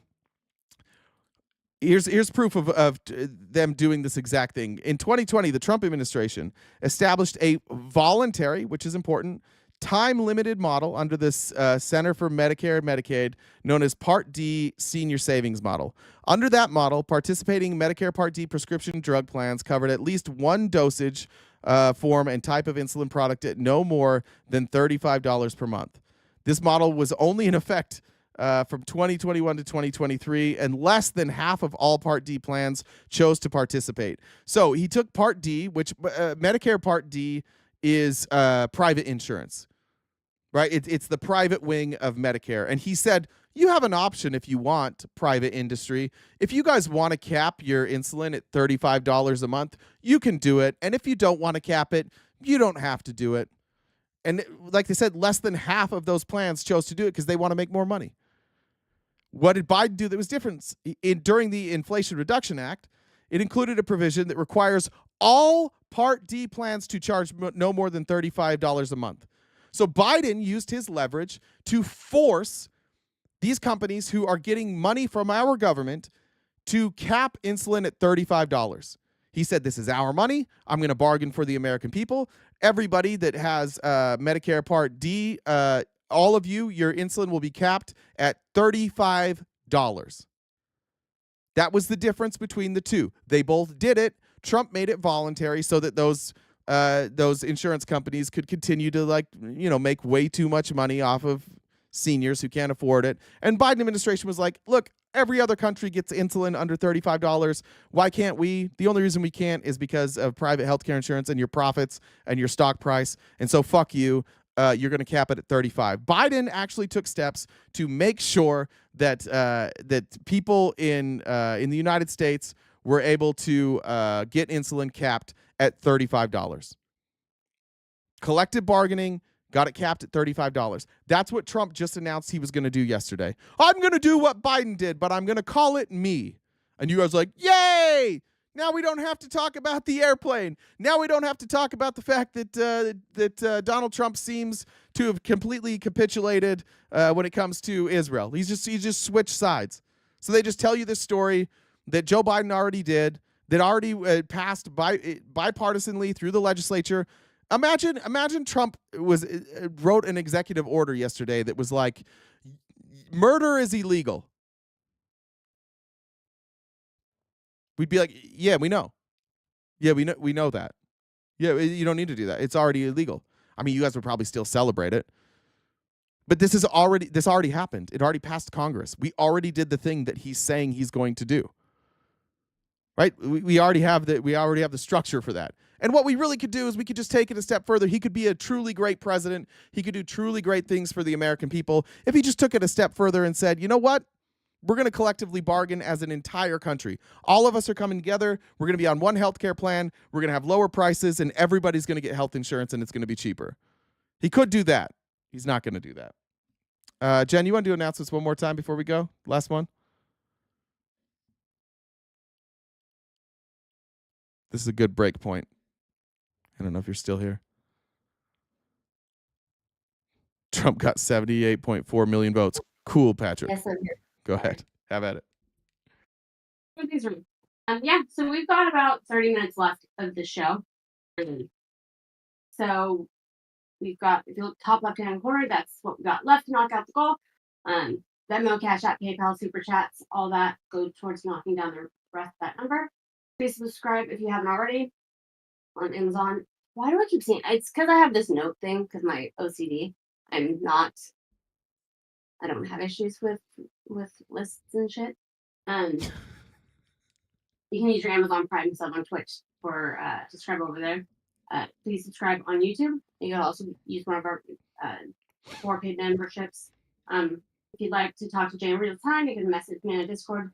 My Discord username is the same as Venmo, Jen, 2 N's, Dub, 2 B's, the number 1. And I can bring you on in real time. And also check out our link tree for other socials and our merchandise. So yeah, if we could knock out the rest of that goal, that would be fantastic. We would greatly appreciate it. Dollar Train could knock that out in a hurry. It's plenty of people here. Everyone that's here, it looks like we got about 124 people on Twitch and 572 on YouTube. We could blow out RTP's gift goal. Thank you. So if you ever want to blow out anything with RTP, that's just how we could do it. Yeah. Thank you. All right. Somebody. Oh, you have a joke. Sorry. Someone what? Never mind. Go ahead. Okay. I'm collecting fish jokes for a book that I'm writing. If you know any, let me know. Stupid. I like the whoever that is in the chat. The MAGA in the chat are just scrambling. They're just like saying like Trump won. Trump carried 89 counties. He had 70. Yeah. Right. What? I said, yeah. Oh, you're still here. Oh, okay. I'm just laughing. I'm laughing at the people who are crashing out with stats. They keep saying things that no one's saying. Yeah. So. All right. Let's move. You good? Okay. This is Jim. I haven't actually seen this yet. Britt did a great job putting together our outline today, and I haven't seen this yet. I didn't get all the way to the bottom of it. This is Jimmy Kimmel on TDS. I laugh when people say, oh, you've got Trump derangement syndrome. I think if you're a reasonable person, you should have Trump derangement syndrome. And by the way, I think he has derangement syndrome about us, too. The fact of the matter is, this is a dangerous person. This is a stupid person. And that's a bad combination. I think one of the things that history is going to remember is like history is going to ask the question over and over. How did you guys not know he was stupid? How did you guys not figure out that he was stupid? And we're going to have to be honest, and we're going to have to say like it's because a lot of us are stupid. There's like a lot of pretty dumb people in America who Americans are lazy. They might go to work, but Americans are incurious. They're not interested in learning new things. They're just interested in being told what to think. It's why we've become so mediocre as a country. Nobody's willing to challenge their own views. Nobody's willing to research new things. It's a fringe minority of people who are unwilling to challenge their own views. Even today, like I've agreed with Trump on like 5 things today, and there are still people in the chat that are like, you'll never agree with him on anything. I've agreed a bunch of times with him. It's just the problem is he also holds another position that's the exact opposite. So I agree with him today, but tomorrow I might not agree with him because he's going to switch his position back and forth. And what you guys are frustrated about is like, how come you guys won't allow him to just change his opinion whenever he wants and not support it blindly? And I think you know the answer to that. Lily, thanks for joining the Dollar Train. Tanya as well. Dreamliner said, holy hell, you triggered the white nationalists. Can't keep up. Block. The white nationalists are here. They are not fucking around today. White nationalists showed up in big numbers today. I want to show you Sean Duffy because this is the epitome. Sean Duffy gets it. Sean Duffy's actually probably one of the smartest people in this administration. One thing he's figured out that's really smart to do is Elon's on his way out, so he's blaming all of his problems on Elon Musk and Pete Buttigieg. He doesn't ever direct any of it towards Trump, but now all the problems are either the fault of Elon or Pete Buttigieg. And now they're asking him, like, when are you going to fix these problems? And here's what Sean Duffy said. We are pushing our contractors to actually fix these telecom issues that we have right now. And it was supposed to be the end of the summer. I don't want to give you a date because you're going to hold me to it, but we are pushing. I don't want to make any commitments. Please don't make me commit to anything. Because if I give you a date and it doesn't happen, you're going to ask me why. That's going to make me mad. All right. Just this administration is so secretive. They don't tell you anything. They do it all the time. Like they'll be like, who are you meeting with on these trade deals? We're not telling. Have you made any progress on these trade deals? Yes. What kind of progress? Not telling. But you guys are like, yeah, they shouldn't tell you. You're the media. You're the dishonest media. We shouldn't tell you anything. It's okay that they don't tell you anything. We don't know anything either. They don't tell us anything either, but we're completely comfortable with that. Them to radically speed up the time frame in which they can deliver new telecom into the Philly TradeCon, which should resolve the issues that we're experiencing over the last 2 weeks. Yes. We are. I just appreciate that. Sean Duffy's got this shit figured out. He's a good politician. Not good like he does good things for us, but he's like good at being a politician. He's good at avoiding answering questions. I'm not going to total up the gift goal stuff till the end, but once again, guys, if you guys could help us with that dollar goal, I know it's annoying to ask, but it is a lot of work, and we gotta still pay Jen at some points. So if you can help with that, that'd be great. If not, no problem. Stay here, but I'm not going to update that till the end. Kyle Schneider is a former wrestler at Ohio State. There seems to be, much like Jim Jordan, there seems to be problems with wrestlers that come out of Ohio State. And the problem with those wrestlers that come out of Ohio State is, one, they don't seem to be great family men, and two, they like their sex the same way that you hate immigrants, illegal. Start with breaking news right now on 10 TV News at noon. Former Ohio State wrestler and Olympic gold medalist Kyle Schneider has been arrested in a prostitution string. I'm Tracy Townsend. Here's what we can tell you so far. Again, this is breaking news. Schneider and 16 other men were arrested last Friday by the Columbus Division of Police PAC unit. The unit conducted an undercover operation on the city's north side, publishing internet escort ads to just another trans woman. Nope. Oh, white Christian married man. Oh, okay. Gotcha. White Christian married man. Sorry. I thought that. My bad. Solicit others. 16 other men were arrested during this sting. Schneider is charged with engaging in prostitution. He is scheduled to be back in court on May 19th. We are certainly going to continue to follow this story and provide you updates right here on air and online. Start with breaking news. It's never who you guys claim it is that's the problem. That's what white supremacy is. White supremacy is being the perpetrator of basically all the crimes that are committed here against children and against women. You know, like the overwhelming majority of crimes, and yet being able to blame immigrants, being able to blame brown people. That's the white supremacy that we've got problems with. This guy is a member of HHS. He was on President Trump's advisory board. And by the way, if you don't like this and you're pro-sex work and you don't think that person should go to jail, welcome to the left. Welcome to the left, where we think that a woman should be able, well, some of us think, that a woman should be able to dictate what she does with her body, including using that body to make money off of white Christian conservative men who don't tell their wives anything and are constantly going behind their backs. To get that little bit of newness, right? So we support that over here. We support those entrepreneurs, but you guys don't. And once again, it's another white Christian man breaking apart his family, having illegal sex. So I don't know. It's never the people you tell us to be worried about. But a reminder that had this happened at Ohio State when Jim Jordan was the assistant coach, he would have just swept it under the rug.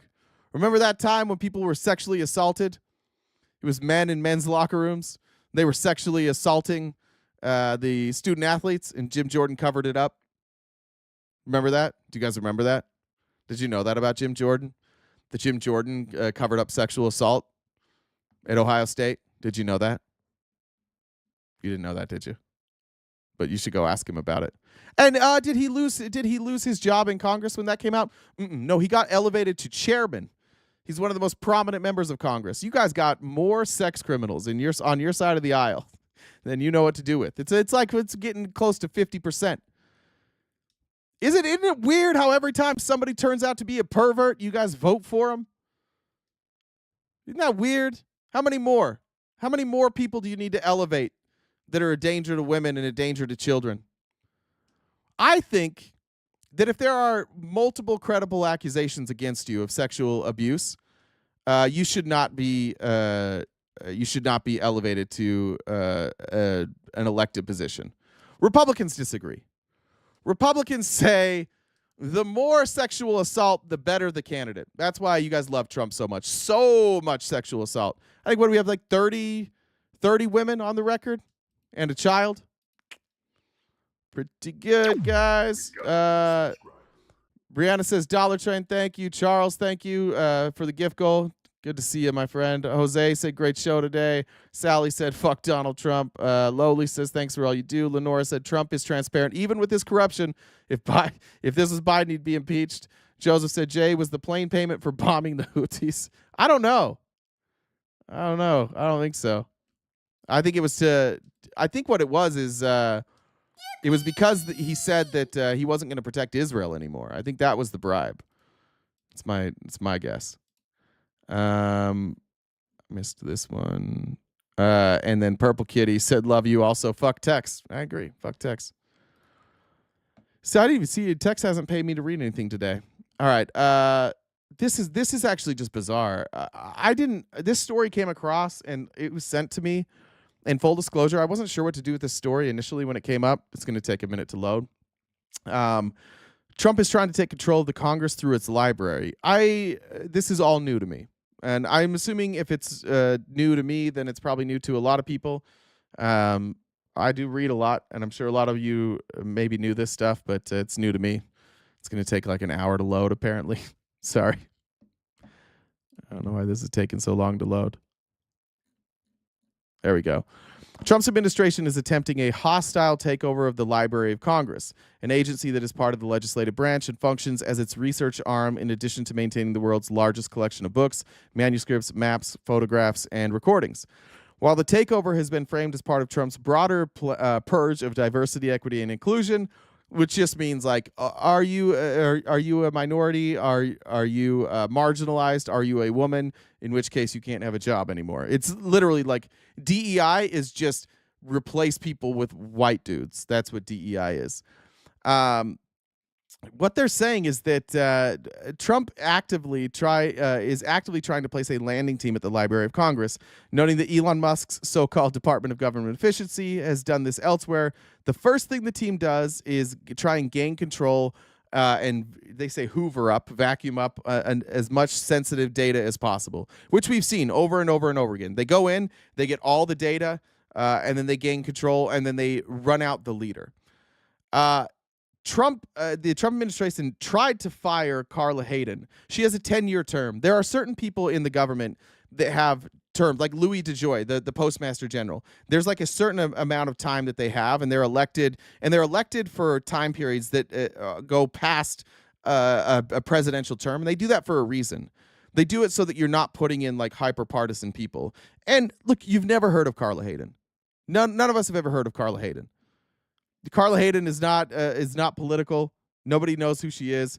And he tried to put in Todd Blanche as the interim director. Now, Todd Blanche is his shitty attorney where he lost on all counts in the hush money trial. That was Todd Blanche, this remarkable attorney. He's not a good enough attorney, so might as well make him over the Library of Congress. But what we're learning is that there is a legal dispute here. Trump does not have the authority to remove the director of the Library of Congress because he does not have the executive branch doesn't have oversight. Congress does. And so basically the people working in the Library of Congress are like, don't do anything that they say. And Trump is saying, do what we say. And this is one of those instances, again, where Trump knows the answer. They know who has executive authority. But what this administration and part of Project 2025 is see how far you can go. See how much you can capture. See how much control you can capture before the Supreme Court claws it back. So Trump goes out and they're just breaking everything, and they're taking control of everything, and they're daring the Supreme Court, like, try it. See what are you going to do about it? Once he has control, and once he sees that you guys aren't going to say shit about it, well, now what? Because we already know he's going to tell the Supreme Court no. What's that? Oh, that was Siri. Why is Siri talking to me right now? Knock it off, Siri. That was so weird. Weird. Sorry about that.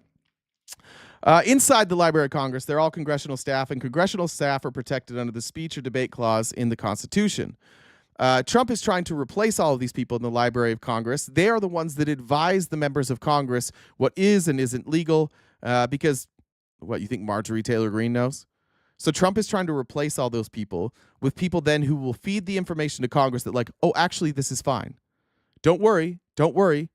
This is fine. Go along with it. Support it.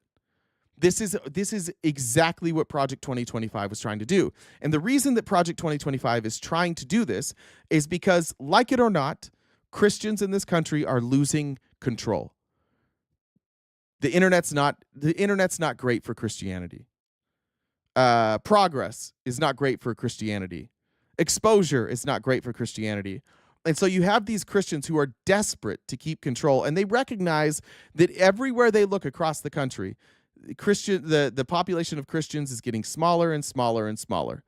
And so they're like, we need to consolidate our protections in the executive branch. This is our only option. We're not going to be able to win elections forever. So this is the chance. This is this chance to install Christian nationalists inside the government and take over and try and keep control as long as they possibly can.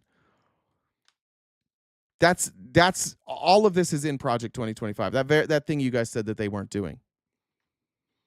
And again, the Republicans that are in here, you guys don't care. You're fine with it. But this is extra constitutional. This is anti-constitutional.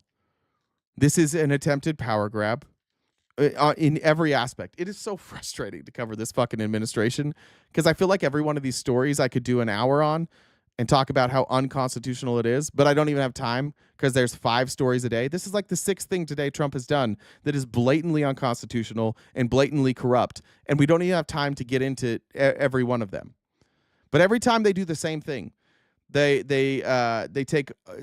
take Doge or whoever it is, they come in, they take over the federal agency, they access all their sensitive data. That data is uploaded, and apparently Russia gets the logins, and apparently Russia also gets a backdoor to see all this stuff, and then they put somebody in place who will do what Trump says. I don't think you can make a compelling argument at this point that Trump is not selling everything. He's selling our military. He's selling our secrets. He's selling Congress. He's selling everything. This guy recognizes he has 4 years to make as much money as he possibly can for himself, and he's doing it. And he's doing it at all of your expense. And at the end of it, what we're going to be left with is we're going to be left with you guys not trusting us, not trusting the media, deathly loyal to Trump even though he's gone. And we will have decades of trying to undo this. Family relationships, friend relationships, government relationships, school relationships, everything. Like, there is nothing that this administration hasn't permeated. There is nothing that they won't politicize. You guys politicized the motherfucking Pope. Oh, the Pope is a liberal. Who cares? It's church, dude. This is corrupt. They're all anti-Trump. They chose a liberal pope because they're anti-Trump. Your entire life now revolves around Trump. Your entire life revolves around you protecting Trump and you not admitting that Trump is doing anything wrong. Tell me I'm wrong. Tell me I'm wrong. Show me, where's in the chat. Tell me the thing that Trump has done poorly this administration. Well, I don't like some of the words that he says. That's what you guys always say. Well, I don't know. You could go about it a different way. The breaking the Constitution over and over and over again, that's not a problem. I don't think you understand the damage that is being done to you. Think about it. Think about the friends that you've lost over this fucking guy. I mean, I think about it all the time. I've lost friends. Just because I criticize somebody they don't know. You can't vouch for Trump. You don't know him. You don't know what's in his thoughts. But because I'm critical of him, like we can't have a good relationship. You know how many friends I cut off for criticizing Biden? 0. I have never cut a friend off for criticizing or Kamala. Not once. Not one time. I've never criticized or cut off a single friend for criticizing any politician I liked. But I have had multiple relationships, family and friends, that say, look, you can't talk about Trump. If you're going to criticize Trump, you can't be here. We're not going to talk about Trump. All you ever do is criticize Trump. But when they came to criticize Biden, I just listened. It's a weird fucking cult that you guys have. It's really fucking weird. Do you notice how none of us care about Joe Biden anymore? Do you notice that nobody cares about Obama anymore? We just moved on. You guys didn't care about Bush anymore. This has never happened in American history. Never in American history have we had somebody so openly corrupt who people were so fucking obsessed with. It's an obsession. It is your life. It is your personality. It's fucking sad. We're begging you guys, just start calling balls and strikes. If you disagree with what we say, can we have the fucking conversation without you going, TDS, you just don't like Trump. Bro, they said we're giving him a jet. Someone gave him a jet. Are you telling me that if this was any other politician, we would just ignore it? Every day there's something that has never happened before that we cover, and you're like, oh, why are you covering this? Because it's never fucking happened before. And that's what news is. It's not news. It's not news. You notice I don't have like a counter of Trump executive orders. Because presidents write a lot of executive orders. Yeah, he writes the most. But presidents for the last couple decades have been writing executive orders. We're used to that. You'll notice that I'm not hammering Marjorie Taylor Greene every single day for trading. I'm not hammering Nancy Pelosi every day for insider trading. I'm not hammering Mark Lee Harvey Wayne McSimmons McMullins for insider trading because it happens all the time. It's not like we're doing things that are biased. It's not like we're doing things where we're ignoring the exact same story on the left that's happening on the right. These are all things every day that have never fucking happened before, ever. They've never happened. It's the first time in the history of our country that these things have happened. And when I bring it up, it makes you guys mad. Why are you covering this? Because it's fucking news. Things that never happened that are happening now, that's news. My question is, why aren't you covering it? Why aren't you talking about it? Why don't you see that something that has never happened before is worthy of having a discussion? At least we can have the conversation of, is it good or is it bad? But we can't even have that discussion without you going, oh, you just Trump derangement syndrome. I hate politicians. I refuse to run, I refuse to run for political office. It's not that hard to run for political office. Even just with the small following I have, I could build that into a political machine and I could win a seat in Arizona. But I don't like politics. I don't like politicians. I don't trust politicians. I think politicians tell you one thing and then they do the exact opposite. The one thing you can definitely say about me is that I don't have opinions that I change for other politicians. It would be really difficult for you to find a take that I had on Joe Biden where I was like, it's fine that Joe Biden did this, and I would have a different take on Donald Trump. I was fine with you guys investigating Joe Biden, even though I thought your evidence sucked. I'm pro that. I wish more politicians would get investigated. But not you guys. You guys want Hunter Biden investigated, Hillary Clinton investigated, Barack Obama investigated, Anthony Fauci investigated. You want every single fucking person investigated who's ever existed. But every time Trump gets investigated, you freak the fuck out. This isn't fair. Well, let's look at all the things that he got investigated for. Can you guys just be honest for 2 seconds? Donald Trump took classified documents. He refused to give them back. No one has ever done that ever. But your whataboutism, Joe Biden had documents. Mike Pence had documents. Yeah. And they didn't refuse to give them back. But you're so easily tricked into trying to, people tell you that we're hypocritical. So you only focus on the part of it that makes us hypocritical and not the real story. The real story is NARA asked for those documents back 10 times. And the FBI asked for them back at least 3 times. No other president has ever told NARA no. And Trump told him no 10 times. No other president has ever told the FBI no. And Trump just tells him no. And you guys act like this, you're focusing on Trump. What about these other people? Nobody else has done it. Who else has taken a plane? Who else has run a cryptocurrency 2 days before they entered office. 2 fucking days before they entered office. Who else has set up a cryptocurrency where they get 75% of the revenue and then had a bunch of foreign countries pump money into that cryptocurrency? Who else has ever done that? Show me something that's even close to that. That's not insider. You can't even say that's insider trading. Like, insider trading isn't even that corrupt. This is literally like, give me money, please. In my pocket. Thank you. There's not even like a barrier.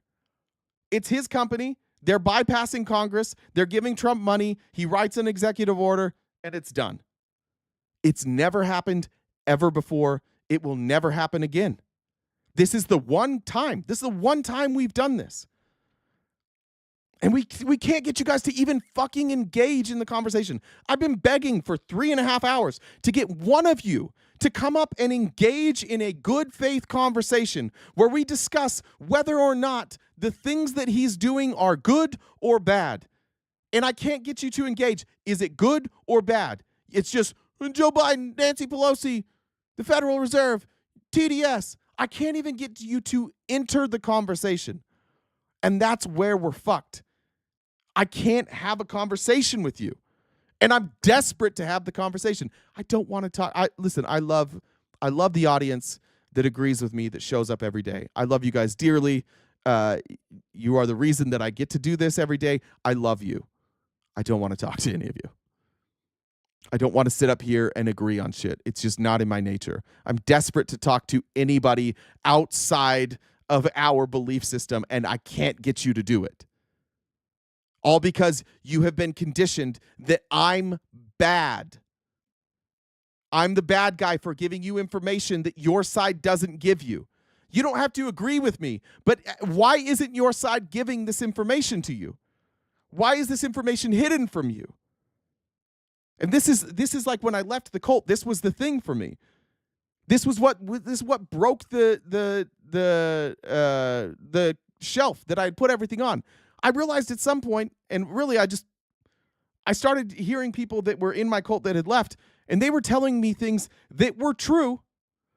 I didn't necessarily agree with what their conclusion was, but they were telling me things that were true that my church was lying to me about. And I'm telling you things that are true that your side is lying to you about. That doesn't mean we have to agree on what it means. Right? It doesn't mean that you have to agree that you think Trump should be impeached and removed from office. We can have a disagreement on what it means. But for the love of God, at some point in this country, are we going to have the fucking discussion? Are we ever going to discuss the fact that, like, you're getting a totally different news than I'm getting? That 80% of what I say every day, you wouldn't hear if you didn't hear it from me, or if you didn't hear it from some other lefty, but nobody in the world is telling you these things? When Joe Biden was in office, you know what my main news source was? Republicans. Because I'm not really interested in what Joe Biden wants me to think he's doing. I'm not interested in what Chuck Schumer wants me to think he's doing. I'm interested in knowing what they're doing. And in American politics, if you want to know what somebody's up to, the least honest source you could probably go to is the person who's doing it. They're always going to lie to you. They're always going to spin it. If you find yourself going to Donald Trump to find out what Donald Trump is doing, you're setting yourself up for failure. If you find yourself saying, I'm going to go to Joe Biden to figure out what the fuck Joe Biden's doing, you're setting yourself up for failure. If you want to know what Chuck Schumer is doing, what he's really doing, don't ask Chuck Schumer. It's fine. Like, there are people who are incentivized to expose Chuck Schumer. I want to hear from those people. I want to know the dirt on Chuck Schumer. I want to know the stuff he's not telling me. That's how we hold people accountable. Nobody in Congress needs a fucking cheerleader. Nobody in office needs a fucking cheerleader. It is absolutely goddamn insane that we cheerlead politicians. It's George Washington specifically was like, don't treat me like a fucking king, please. Do not treat me like a king. I'm not a god. I'm not a king. I am not an idol. Don't treat me that way. We should not believe a single word any of our politicians ever say without verifying it. And I can't even get you guys to have the conversation. I just want to have the conversation. Here's what Trump said. Here's what he did. What does it mean? Trump said it one day, like Syria announces one day, like, oh, we're going to have a Trump Tower. And 2 days later, he's cutting a deal for them. Can we have the discussion? Can we talk about why that happened? I would like to hear a different excuse. But the excuse can't always be like, well, you don't care about. We got to have the discussions. It's the only way we fix any of this shit. You should never. I'm fully. By the way, if Donald Trump tomorrow came out and said we're doing universal health care, I'd be on board with him. I might like go out and actually do work for the Republican Party. If he said we're doing universal health care, I would change tomorrow. If this guy does great things, I could overlook the fact that like he's pretty corrupt. If the net benefit for American people was positive, but the net benefit to you and to I is negative, we are all getting fucked collectively. The tariffs have not helped any of you. Deporting people has not helped any of you. Donald Trump is 115 days in, whatever it might be, and we're still waiting for what are you doing for us? He's in the Middle East right now cutting deals, and who did he take? Did he take people representing you and I? No, he took all his billionaire friends. Here's Elon. Here's Amazon. Here's Microsoft. Here's Facebook. Here's BlackRock. Here's Blackstone. Everybody, he just took all his billionaire friends with him. And he had to make room for him, so he kicked out the press. This isn't for you. You know this isn't for you. If Donald Trump does good things, I swear to God, I will point out the good things he did, like I did yesterday when I pointed out that this thing that he's doing with collective bargaining to keep to lower prescription prices for the VA, for Medicare, for Medicaid is a good thing. I'll call balls and strikes, but can any of you ever call balls and strikes on this motherfucker? Are any of you going to do anything but suck this guy's dick for 4 straight years? Any of you? And if you are, let's have a conversation about it. But you should be embarrassed that you're unwilling to have a conversation about it. That you're unwilling to even fathom this idea that maybe, just maybe, a billionaire isn't honest. Just maybe. Maybe for a rich person isn't telling you the truth. Historically, it's the rich people who have been lying to you. Historically, it's the rich people who have hurt other people. Historically, it's the rich people that lead us into war. Historically, it's the rich people who lead us into oppression. It's always the people with the most power can do the most. So don't be surprised when the people with all the power are corrupt. I think humans are kind of corrupt. I think most of us with power are corrupt. You see what happens even just, I mean, we can bring it back to, I hate saying this, like, TikTok stuff. There's a lot of creators who have gone down recently. There's a lot of creators who have gotten a bad rap. Why? Because they get a little taste of power. They get a little taste of fame, and then they become corrupt. And then they use that fame to get things that they want, and they might do it in an unethical way. We see it all the time. Power corrupts. And absolute power corrupts absolutely. And your party is literally handing absolute power to one guy. There is nothing that the Republican Party can do to stop Donald Trump. And he's not doing anything for you. I'm going to ask this question. I'll be live with Admir tonight. We'll be debating tonight. I'm going to ask this question over and over tonight. I'm going to see if I can get Admir to do it too. What are you getting? And can you have this conversation without saying Joe Biden, without saying Kamala Harris, without saying Nancy Pelosi? Are you capable of discussing something without saying what about? Are you capable of looking at Donald Trump's record and defending his record? Or are you not? Because I don't think you are. I don't think he's doing anything for you. If you're not a billionaire, he hasn't done anything for you. But if you think he has, I welcome you to come back tomorrow. And let's talk about it. You can even DM me and set something up. Purple Kitty said, love you. Also, fuck Tex. I think I read that. My super chats are coming in slow. Brittany said $1 to blow you out. Thank you. Brianna said the IBLP is raising them white nationalism. Chelsea said, roll the ad. You know the one. I think I know the one. Is it this one? Like, nobody's as soft as a conservative. Ladies, you know what I'm talking about. Those conservative men are soft as shit. That's why every time you go to a conservative podcast, it's like, And now to our sponsor, Blue Chew. Your dick can work again. You don't have to scream at women when your dick doesn't work. This'll fix it. There you go. Jen says, just a reminder, it's been over 60 days since Palestine received aid trucks, but definitely not a genocide, though, right? Definitely not. Check a couple more places. Luis said, enjoy your show every day. Thank you, Luis. Robert said, for your gift goal, keep up the great reporting. Thank you, my friend. Ryan, thanks for joining the Dollar Train. Nicholas said, for Jen's jokes. Jasmine said, thanks for all you and the team do every day. Thank you, Jasmine. Jade said, just a donation. Thanks, Jade. Perfect Mix joining the train. I think I got them all.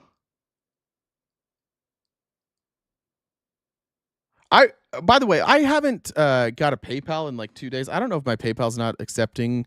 If anybody has tried to send me PayPal and it doesn't go through, will you let me know? Because I'm not getting them. It's also possible just not. PayPal might just be like for boomers so that nobody ever uses it. I'm not sure. But if you've tried to send me a PayPal and it didn't go through, will you just DM me? Jen, did I miss any? I'm looking to see. Did we tell Reggie? I know I was listening but not listening. Did we tell Reggie happy birthday? No, it's Reggie's birthday. It's one of the ones that I said. Did you read this one? I said, tell Reggie happy birthday. Where? It was from Kelsey. Tell Jay to wish Reggie a happy birthday. I still don't see it. Scroll up. Send it at like 12:30. Wait. Oh, there it is. Yeah. Wait, 12. No, that's not it. Oh, okay, from Kelsey. Sorry, I didn't see the message. I said thank you, Kelsey, for the Dollar Train. I didn't see the message. All right, well, happy birthday, Reggie. I think that's in the phone. So. All right, thanks, Jen. Appreciate all you do. Thanks to Bider for putting together our theme song that you're going to hear in a minute, and thanks for Britt. Britt's been phenomenal. W Britt in the chat. She's been helping me build out the outline every day, and it has taken a great deal of stress out of my life. So W Britt in the chat. W Bider for the theme music, and W all of you guys, thank you for supporting us. We'll see you tonight on Admir's Live. If you have TikTok, you can meet us over there. If not, Jen will be streaming it on YouTube. We're hoping the internet's good. I'll make this promise to you. If the internet is not fixed on this one, from now on Tuesday nights, I will be hosting on my own, and we'll bring in a moderator. But I'll host it from my computer so that it doesn't go to shit. Other than that, guys, thank you so much. You can catch us every morning, 9:30 a.m. to 1 Pacific Standard Time right here on Twitch, YouTube, Twitter, and Facebook. As a reminder, if there are ads that play on YouTube, if you want to avoid the ads, you can go over to Twitch. Paid memberships allow you to not watch ads, and you get it in a horizontal format instead of vertical. So if you prefer that, that's over on Twitch. And then, like Jen said, we have merchandise. I'm working on some new merchandise and a new provider for our merchandise, which I think will be a lot cooler. And I think that's it. Love you guys. Stay cute and cool, and have a great summer.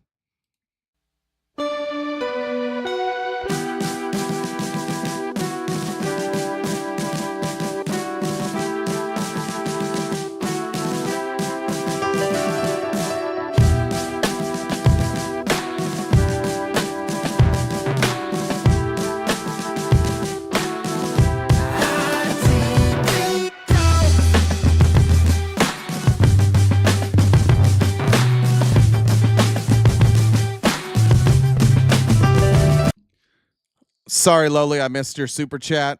Thank you, Loli, for the super chat.